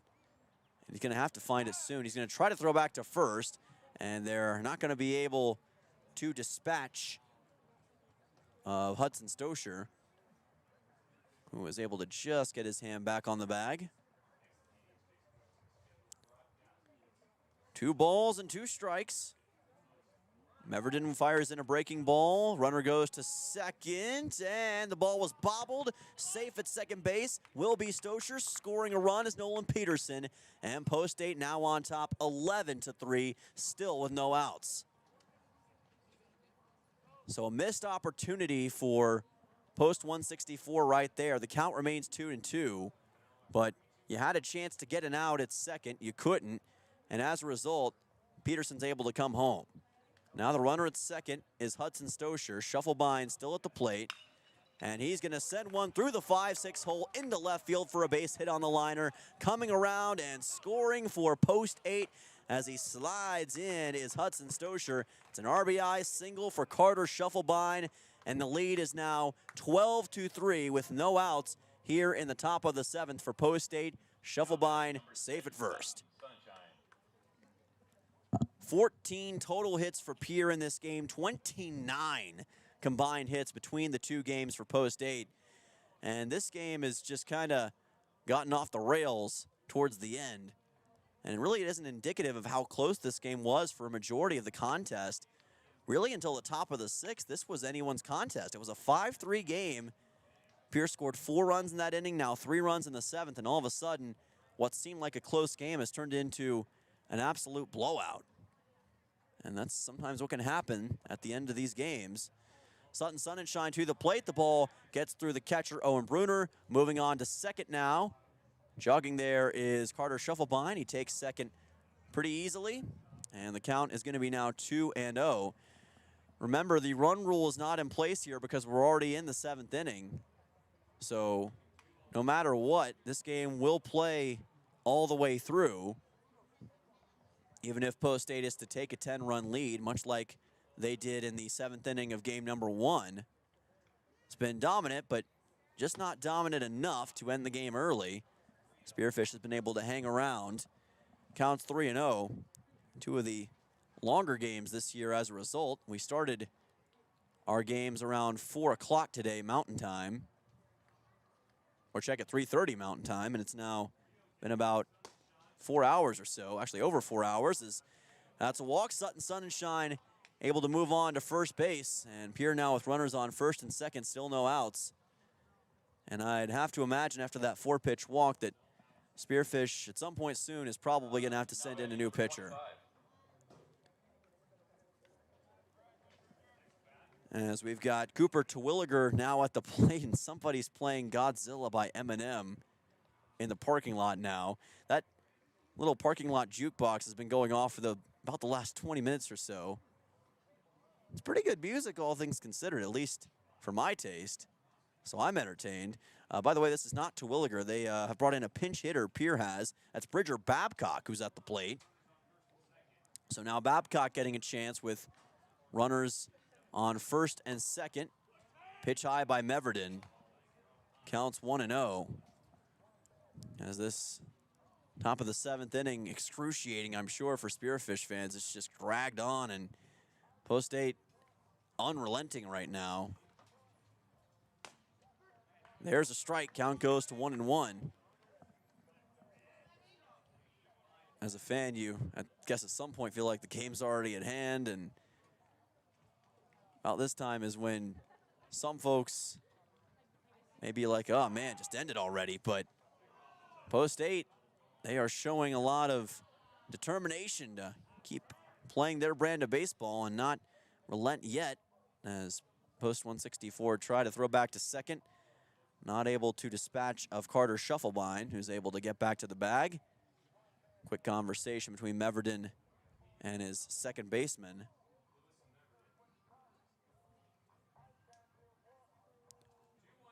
Bridger Babcock at the plate. Runner on first and second for Pierre.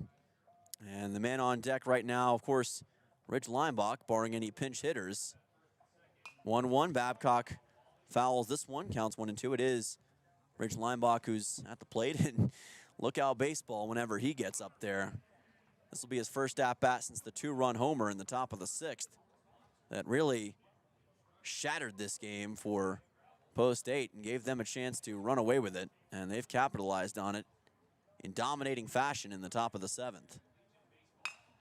Here's a line shot that gets into right center field. You could hear the crack of that one off the bat of Babcock. Coming around to Shufflebine. He'll score easily. It's an RBI single for the pinch hitter, Bridger Babcock, and Pierre takes a 13-3 lead. My goodness. They are just toying with him here in the top of the 7th. That is now 15 hits for Pierre in game number 2, 8 combined runs in the 6th and 7th, and a 10-run Pierre lead. It does not get much more lopsided than what we're seeing here. Just domination by the Pierre bats. There's a strike. Count goes to 0-1 on Leimbach. Still no outs and no relief in sight for Aiden Meverden. Just trying to find something, anything at this point to get this inning over with. Gonna throw back to second, and that's not gonna work either. Sutton Sunshine able to get back to second base. Pierre has already seen that used a time or two today, and they're not falling for it here. Again, we had 5 runs to 3 runs in the top of the 6th, and it's now 13-3. 8 unanswered runs by Pierre in less than the last 2 frames.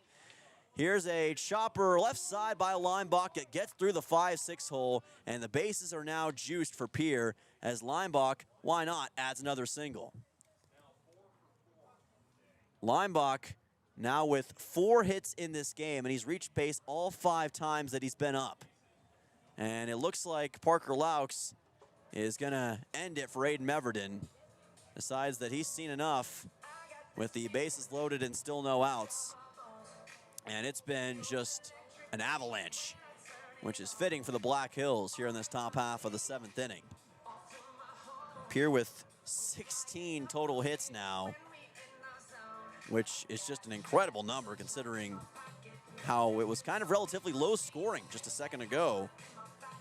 9 RBIs as well as 6 walks forced by Pierre. And again, Ridge Leimbach now with 4 hits in this game. And it looks like some fans will begin to file for the exits here at Black Hills Energy Stadium. Not the way they wanted this game to go for Spearfish Post 164, obviously, but sometimes it's just not your night, and it is not Post 164's night here in game number 2. New man on the mound for Spearfish. It looks like it's going to be number 20, and if that is indeed the case, then that would, as we're looking to confirm that in just a second, I'm going to try to get that for you. Make sure it's number 20 first of all. But regardless of that, right now, Pierre Post 8 just in firm control of this game. And when you think about how they've played this season, there have been games like this that Pierre's been on the inverse side of. If you remember back to that Brookings doubleheader in the first doubleheader of the season, it was Pierre who lost that game 24-7. This game kind of feels similar, but instead Pierre's the one laying the smackdown, as Dwayne "The Rock" Johnson would say on Spearfish Post 164. And this win, I'm almost 95% sure it's going to be a Pierre win. We'll move them to 6-5 on the season, put them above 500 for what should be the first time this year, and set them up well for the rest of the way in South Dakota play and throughout the rest of this Legion Baseball season in 2025. Of course, Post 8 baseball trying to make a run to the state tournament. A lot of good history in that for Pierre Legion baseball. And they're hoping that a win like this can certainly pull them in that direction. So we'll get to see if they can add to their already massive advantage with the bases loaded in the top of the 7th. And the clock ticking on this game for Post 164. Grayson Hunsley will make his way to the plate. He reached on a single his last time up. And Hunsley, thus far, has managed 2 hits in this game as well as 1 run. Bases juiced for Pierre. And that pitch is in there for strikes, so a good start. Count quickly moves to 0-1. Not sure if we ever heard an announcement as to exactly who was on the mound. It's Ryan Frierson, Fierson, as a matter of fact. Fierson, I believe, is how you pronounce that name. Apologies for that one. Wasn't on my official roster. Count goes to 1-1. Riley Fierson, as a matter of fact. So it took me 3 tries to get his name right. Apologies, Riley. Counts 2-1. He's got a unique pitching motion as well. It's kind of an off-balance look to it. It's not quite a submarine pitch, but kind of has some similarities. As he fires in that one low. Looks kind of like a knuckleball in a way. Counts 3-1. Trying to get a much-needed out here on Hunsley, and that's ball 4. Another run's going to come in for Pierre. It's going to be an RBI for Hunsley, and Post 8 makes it a 14-3 advantage and keeps the bases loaded with no outs here on the road. Sutton Sunshine comes home. He forced an initial walk earlier on in this frame. And the score 14-3, Pierre on top by 11 runs. Man at the plate now for Pierre is going to be Porter Hunsley after the walk forced by Grayson. Base is still loaded for Post 8 with no outs as it's a ball and the count's 1-0. And that's a big strike. Much needed one for Riley Fierson. Count goes to 1-1. Fierson, I should say. For whatever reason, that name keeps tripping me up. Apologies for that, Riley. I'll get your name right eventually. Count goes 2-1. And Fire Eason with a 2-1 on Porter Hunsley. This ball fouled back. That's going to bring it to a 2-2. This is the best chance the Spearfish has had at an out in a good bit. If I was Fire Eason, I would not waste this opportunity. If at all possible, get this out.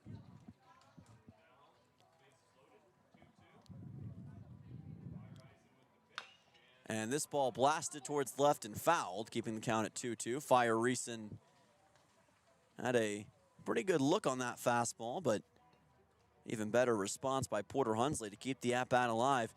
The plate discipline by Pierre in this game, it's been nothing short of tremendous. And we are seeing the fruits of that labor, what they've done in practice to improve. It is really coming to roost here. Counts 2-2. This ball lifted high and deep to center, and it's going to land in front of the center fielder. A run's going to score for Pierre, and the bases stay loaded. It's an RBI single for Porter Hunsley. Make it 15-3, post 8. And guess what, folks? We still have no outs. My gracious, this game just continues. It's never going to end. Post 8. Refusing to relent. 6 runs in the top of the 7th and a 12-run advantage over post 164 as that one goes in high. Count goes to 1-0. I'm almost at a loss for words at this point. I don't know exactly what you even say at this juncture in the game. Will Danberg has been subbed out. The man at the plate now for Pierre post 8 is number 11, and that is Trevor Rounds, who was at bat in the first game, getting some reps now in the second. Counts at 2-0. 17 hits for Pierre in this second game. That one almost caught, and it did. It caught Rounds in the back. It's a hit by pitch, so he's going to go ahead and make his way to first. Another run comes in, and it's now 16-3 Pierre. That one didn't come on a hit, so it's a bit of a changeup, but it's going to go down as an RBI for Trevor Rounds, and it's 16-3. And this 7th inning, which started roughly 30 minutes ago, is still going on with no outs. And it's 7 runs scored by Pierre in this top of the 7th. And again, we can't rely on the run rule here because we have to play the bottom of the 7th by rule unless they just switch up the rules for whatever reason.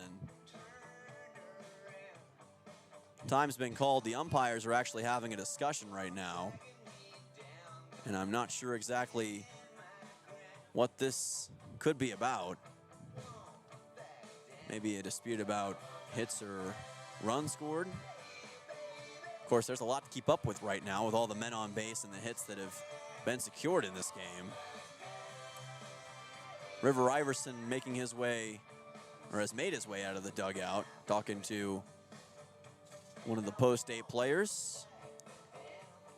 The umpires are going to have a quick conversation, and you wonder if maybe this has to do with somebody they subbed in as a pinch hitter. And I'd have to go back and look through my lineup to see exactly what the dispute could be.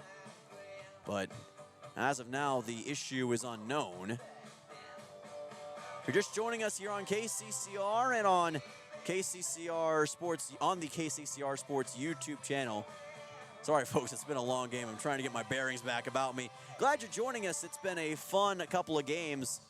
And this top of the 7th has been all Pierce. 7 runs here in game number 2 against Spearfish post 164. And they're going to say out at first is Trevor Rounds.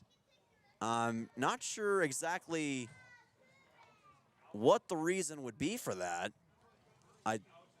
They may be ruling that he didn't make it to first on the throw is the only thing I can imagine. River Iverson's kind of chuckling about it. He doesn't know what to say either.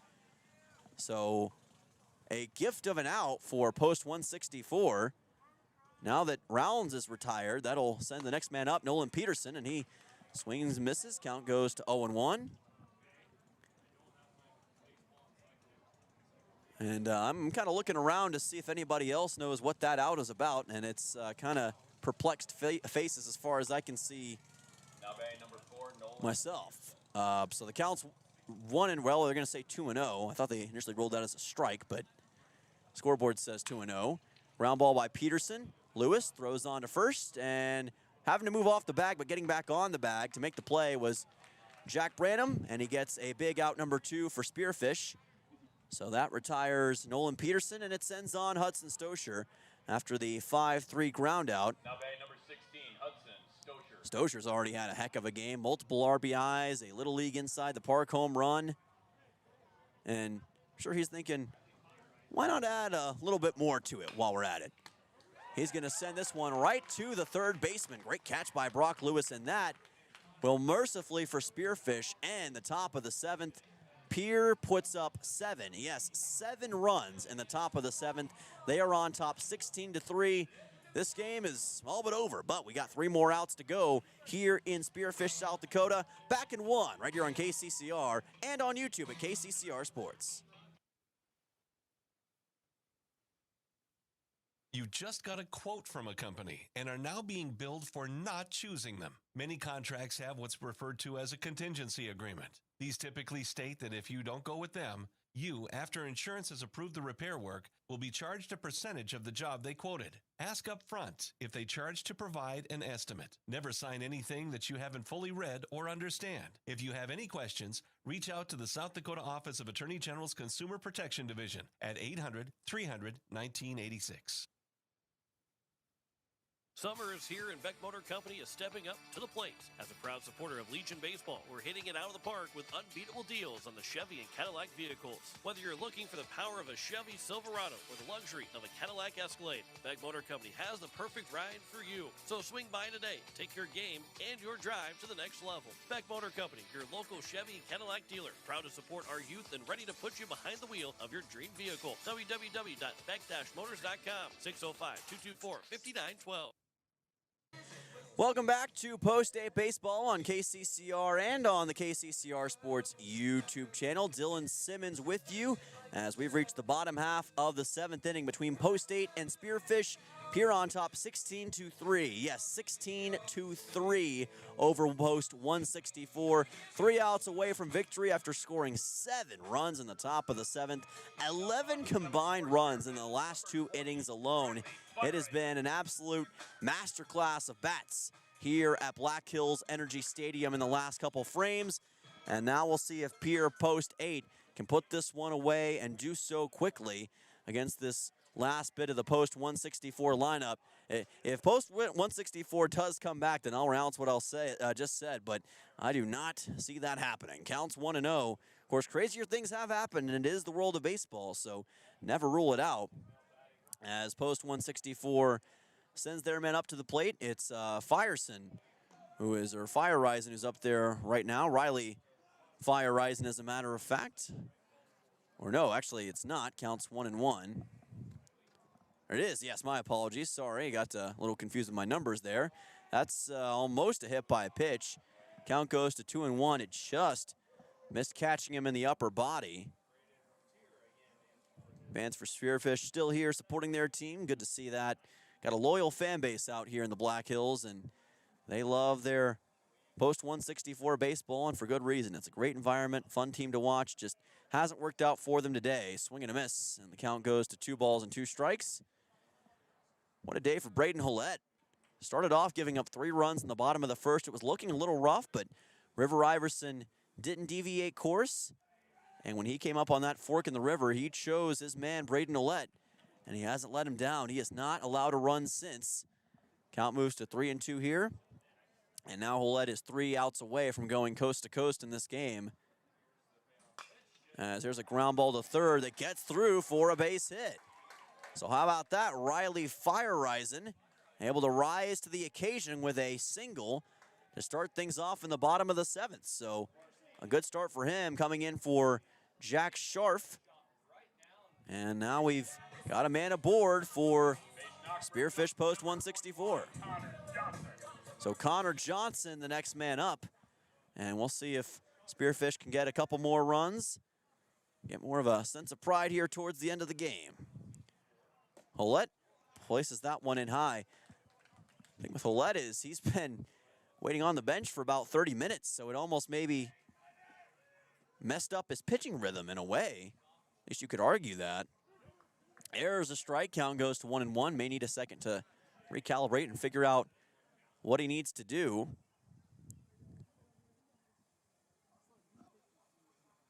Keeping a close eye over at first base in case he can get another out. No outs in the bottom of the 7th. 1-1 pitch, and that's going to be a foul ball. Count moves to 1-2. Ouellette does have 5 strikeouts in this game, so he's used the strikeout pretty effectively, all things considered. It's 8 a.m., by the way, at 8 p.m. here at KCCR Pierre, a Riverfront broadcasting station. 9 p.m. back at home Central Time, depending on where you're watching tonight. Counts 1-2. Sun sets in about 30 minutes or so. Count moves to 2-2 as Ouellette faces that one, or places that one a little bit outside. Ouellette and J.J. Buchholz, the only Pierre pitchers thus far to play today. That's exactly how River Iverson likes it. Don't use up all your arms. And there's another foul ball by Connor Johnson to extend this at-bat and just keep some form of hope alive for Spearfish post 164. Down by 13.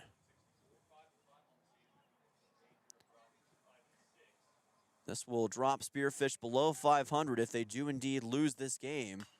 This ball popped up on the left side. It is going to be playable. Racing after it is Sonnenschein, and he makes the catch. Great work by Sutton Sonnenschein to get after that baseball and get the first out here in the bottom of the 7th. So that retires Connor Johnson, and now we've got some Kanye West and some Rihanna as Owen Bruner makes his way to the plate. Actually, that is Cooper Chase. My apologies, coming in as a pinch hitter for Bruner. So he's going to take over, much like Pierre. Spearfish using some pinch hitters in this situation. Pierre was able to capitalize. We'll see if post 164 is able to as well. That pitch is low. Count moves to 1-0 for Ouellette and Cooper Chase. Chase did play in the first game for Spearfish. Spearfish will not play again until the 17th when they hit the road. They will get ready to face off against Brookings post 74. Was looking to have a pretty solid team this year. Already saw what they did at Hyde Stadium against Pierre. Really manhandled post 8. But you can just tell over these last few weeks, Pierre has really developed. They've gotten better. The pitching has gotten more consistent. The offense is playing great. And I would love to see a rematch between those two teams sometime in the future. I'd say at least for a while, post 164 probably does not want to see Pierre. But much like them, they'll have a chance to re-engage, figure some things out throughout the rest of this season. We still are in the first third or so of the year, so plenty of time to turn things around. As that one goes for a strike. Count goes to 3-1. And there is a lot of talent with this Spearfish team, a lot of great veteran leadership, and Parker Laux, I'm sure, will have the capability to get the ship righted. Chopper left side. Grayson Hunsley gets it on to second, and the ball got away from the shortstop, Shufflebein, and that will roll all the way into center field, and now runners at first and third for Spearfish. They're not going away quietly as they're able to advance a man on an error as we see Connor Johnson, Owen Bruner, Cooper Chase, finally got it right, Cooper Chase, get on to first base. And it looks like that's going to be the end of the day for Braden Ouellette. He's reached his pitch limit. So River Iverson's going to call him out. And we'll see a new pitcher come out soon for Pierre post 8. Find out soon who they've got in mind. Looks like they're just going to move somebody over who's currently on the field to play. What a performance by Braden Ouellette, though. Didn't quite go coast to coast. Ended up going 6 1/3 innings, but still a really solid performance from him, and no reason to hang his head. What a game he's had. 5 strikeouts, 2 walks, just 3 earned runs given up in this 16-3 game. And it looks like Sutton Sonnenschein is going to make his way to the mound after Ouellette reaches the pitch limit. Didn't even have any idea he was close Felt like just a little bit ago he was at the 60 or 50 mark, but he's now surpassed it. Again, Pierre is just 2 outs away from clinching this one on the road against Spearfish post 164. And what may go down as the longest 7th inning in the history of baseball. We've had 7 runs in the top of the 7th, and this bottom of the 7th is also running a pretty good bit. But you know what? I don't think the fans here mind, and nor should they. You know, if you're a Pierre fan, you're getting to watch a great display of baseball. And if you're a Spearfish fan, yeah, it's tough, but it's always fun to see your players in action, and the more of an opportunity you get to do that, it's always appreciated. So that's the beauty of baseball and summer baseball here in a great town like Spearfish. And it's been a really good experience here at Black Hills Energy Stadium this afternoon and now rolling into this evening. So we'll see what Sun and Shine can do on the mound. He hasn't had a lot of experience on the mound yet this season, but does have a small amount. And of course, he knows his way around throwing the baseball. Just need 2 outs in this situation to close this thing out and go hit the showers. So we'll see what Walker Viesman can do. He's the next man up, and then it'll go back to Tucker Olson, the top man in the order. See if they can give Spearfish one last gasp here late in this game. And now batting for Spearfish, number 4, Walker Beachman. So let's see what Walker Viesman has up his sleeve. Pitch on the way is high, and the count goes to 1-0. Sutton Sun and Shine. It's going to be interesting to see how he's able to fit this ball into the zone in this early part of the game. Gets a strike right there, early part of the game, late part of the game. I don't know what I was thinking about. Do have a little bit of hunger right now, so that may be part of it. You know, they say you can't think as well on an empty stomach, so it's been a while since I've eaten. That one fouled into the cage. Count goes to 1-2. I'm sure Cooper Lawrence on All Well and Good would have a study on that or something. Check that out on the KCCR Morning Show tomorrow, by the way. Count goes to 1-2. Pitch on the way from Sun and Shine. Lifted into right for a base hit, and a run's going to score for Spearfish post 164. Walker Viesman with an RBI single, his first hit of the game, and Spearfish makes it a 12-run game with runners at first and second. So you got to give credit to Spearfish. They are not going away quietly, and they are not going to stand for just having no response late in this bottom of the 7th. They are giving everything they have against Pierre, even when this game seems to be mightily out of hand. Tucker Olson making his way to the plate, I should say. Runners at first and second, lifts this one to short, and a great job by Hunsley to grab it for 1 out. Chance to turn a double play, can't get it. It goes up and over the head of the first baseman. A run's going to come home for Spearfish on that errant throw, and it's now a 16-5 game. But still good work by Shufflebein, I should say, not Hunsley, to grab that baseball and at least have a chance to turn the double play. They do get the second out here in the bottom of the 7th. And now just a runner on first with the score at 16-5.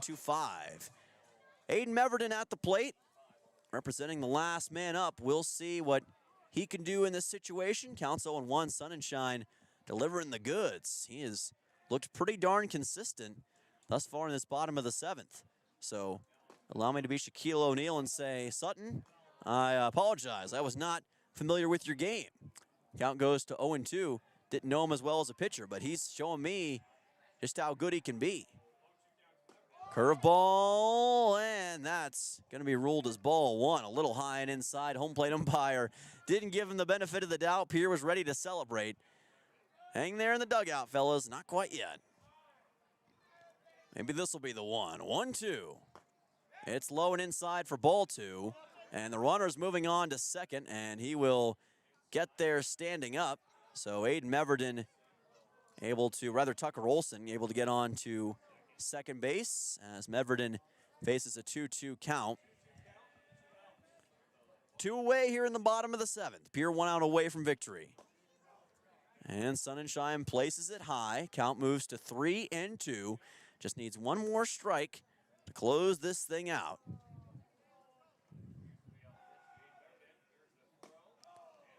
And that's going to be ball number 4. It's high. Runners on first and second for Spearfish.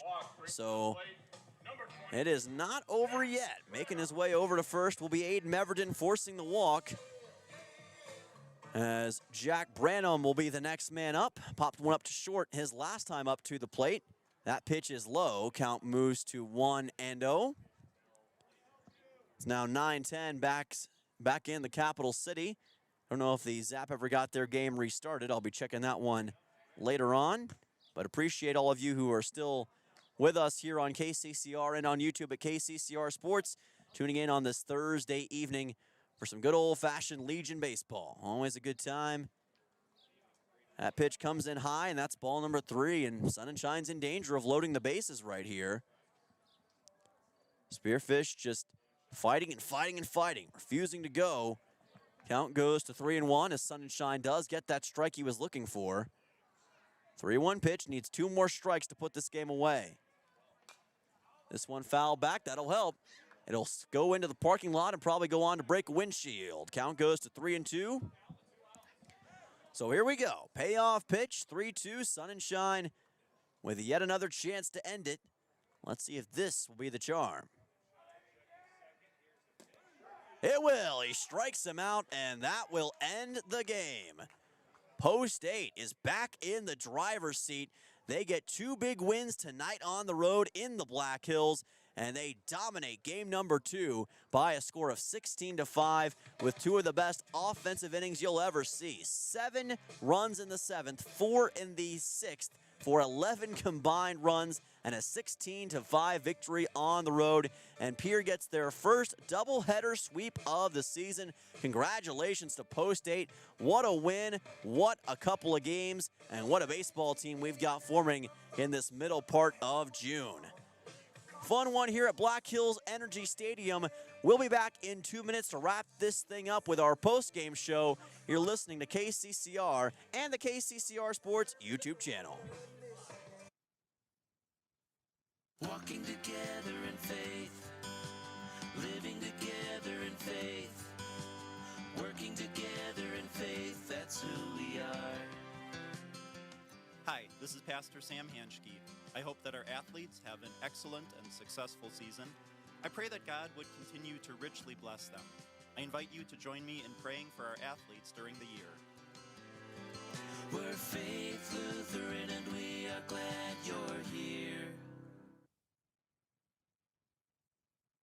Did you know it is important for your child to see the dentist at the time their first tooth erupt? A healthy smile begins at birth, and there are many variables, from healthy eating habits to good oral hygiene and routine dental care. Hi, I am Dr. Michelle Hofer. At Missouri River Dentistry, we enjoy working with people of all ages. Dentistry is our profession, but people are our focus. I invite families to come experience an office that uses the latest techniques and equipment to be sure you receive that healthy and happy smile. To schedule your appointments for your family, call us at 223-2021. Kids love us, parents trust us.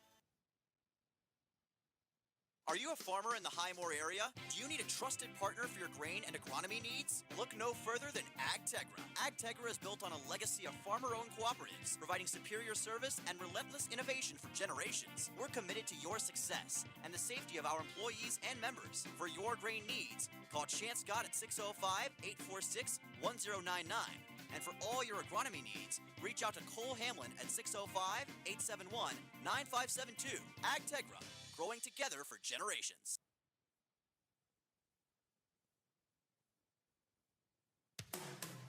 People helping people. Have you ever wondered what the benefits are of becoming a Owyhee Federal Credit Union member? At Owyhee Federal Credit Union, we reinvest profits in you. We do this in the form of lower interest rates, higher dividends, and low to no fees. So come check us out or come in at 221 East Pleasant Drive in Pierre, because at Owyhee Federal Credit Union, we treat our members like they own the place because, well, they do. Owyhee Federal Credit Union. Welcome back. This is Post-8 Baseball on KCCR. We are serenaded by Kid Rock here at Black Hills Energy Stadium. Your final score from Spearfish in game number 2, Post-8 winning by a score of 16-5. Yes, 16-5. 100% absolute domination by Pierre in game number 2. And let's show you how they did it and tell you how they did it. As far as box score goes, Pierre has a lot of dominant players, but of course, it's been the Ridge line box show for most of the day. 4 hits in game number 2, 3 RBIs, including a 2-run home run in the top of the 6th that really put this game away and put Pierre on top 9-3. They did not look back after that. We also had Grayson Hunsley with an RBI and 2 hits, a hit from Porter Hunsley as well as an RBI. Hudson Stosher had a Little League inside the park home run, 2 hits, 2 RBIs, and 2 runs. Carter Shovelbein with an RBI, a hit, and 2 runs. Sutton Sunshine, 2 hits, no RBIs, surprisingly enough, with 2 runs in this game. And Charlie Simpson, 1 hit, 1 run. Cooper Terwilliger also with 2 hits, including a 2-run double in the top of the 6th. As far as pitching goes, it was the Braden Ouellette show for most of the way. 6 1/3 innings pitched, a team-leading 5 strikeouts for Pierre across both games, gave up just 3 earned runs, and didn't give up a single run after the first inning, so really nice recovery from him. Sutton Sunshine cleaned it up the rest of the way. 2/3 of an inning pitched, 1 walk, 1 strikeout, and no runs given up. Meanwhile, for Spearfish, they had 2 RBIs from Sean Sewell, a 2 RBI double in the first inning, as a matter of fact, but that's about all they were able to do the rest of the way. Tucker Olson also had a hit. We also had Jack Branham with a hit in this game. Connor Johnson ended up with no hits and a strikeout. Walker Wiesman with a hit and an RBI as well. For pitching, it was Sean Sewell who started things off with 6 innings pitched, gave up 2 earned runs, 9 runs total, 3 walks, 3 strikeouts, and 11 hits allowed. Meverden pitched for not even an inning, not even a third of an inning, 4 hits and 7 earned runs in his brief time in the game. And then Riley Firereisen came in late to clean up the final inning of action. So that's going to do it tonight here from Black Hills Energy Stadium. Pierre is running into their next bit of baseball action, which will be tomorrow in Dickinson, North Dakota. We'll head to Dakota Community Bank and Trust Ballpark, my old stomping grounds, with the Badlands Big Sticks, as Pierre Post 8 takes on the Dickinson Rough Riders in Legion baseball action. Coverage starts at 1:45 Mountain Time, 2:45 Central Time, right here on KCCR and on YouTube at KCCR Sports. You will not want to miss it. But for tonight in the Black Hills and in beautiful Spearfish, South Dakota, I am Dylan Simmons saying so long. Remember to always have an electric night, and we will see you tomorrow, everyone. Have a good night. You've been listening to Post 8 Baseball on KCCR and on YouTube at KCCR Sports. Post 8 Baseball is brought to you by Comtech, True Green Chemlon, Edward Jones Financial, Overhead Door, Todd's Electric, Shane's Pharmacy, Jaeger, AGE, First Fidelity, State Farm Becky Possiba Agency, Capital City Ford, Lincoln, and Toyota, Oahe Federal Credit Union, Missouri River Dentistry, Dakota Sprinkler and Landscaping, Egtegra, Ferding Electric, Envirotech, Kruger Climate Systems, Stalkin Peterson LLP, Wagner Auto, the South Dakota Office of Attorney General, Division of Consumer Protection, Gales Gas, First United Methodist Church, Karsten Erickson Roofing and Construction, Beck Motors, May Adam, American Family Insurance Brittany Scheffelbein Agency, Lamb Motors, Bank West, CHS River Plains, Faith Lutheran Church, Graham Tire, Kathy Sunshine Properties, Venture Communications, and the American of Fort Pierre. Join us all season on KCCR and on YouTube at KCCR Sports for more Post 8 Baseball. This has been a special presentation of Riverfront Broadcasting Sports, Central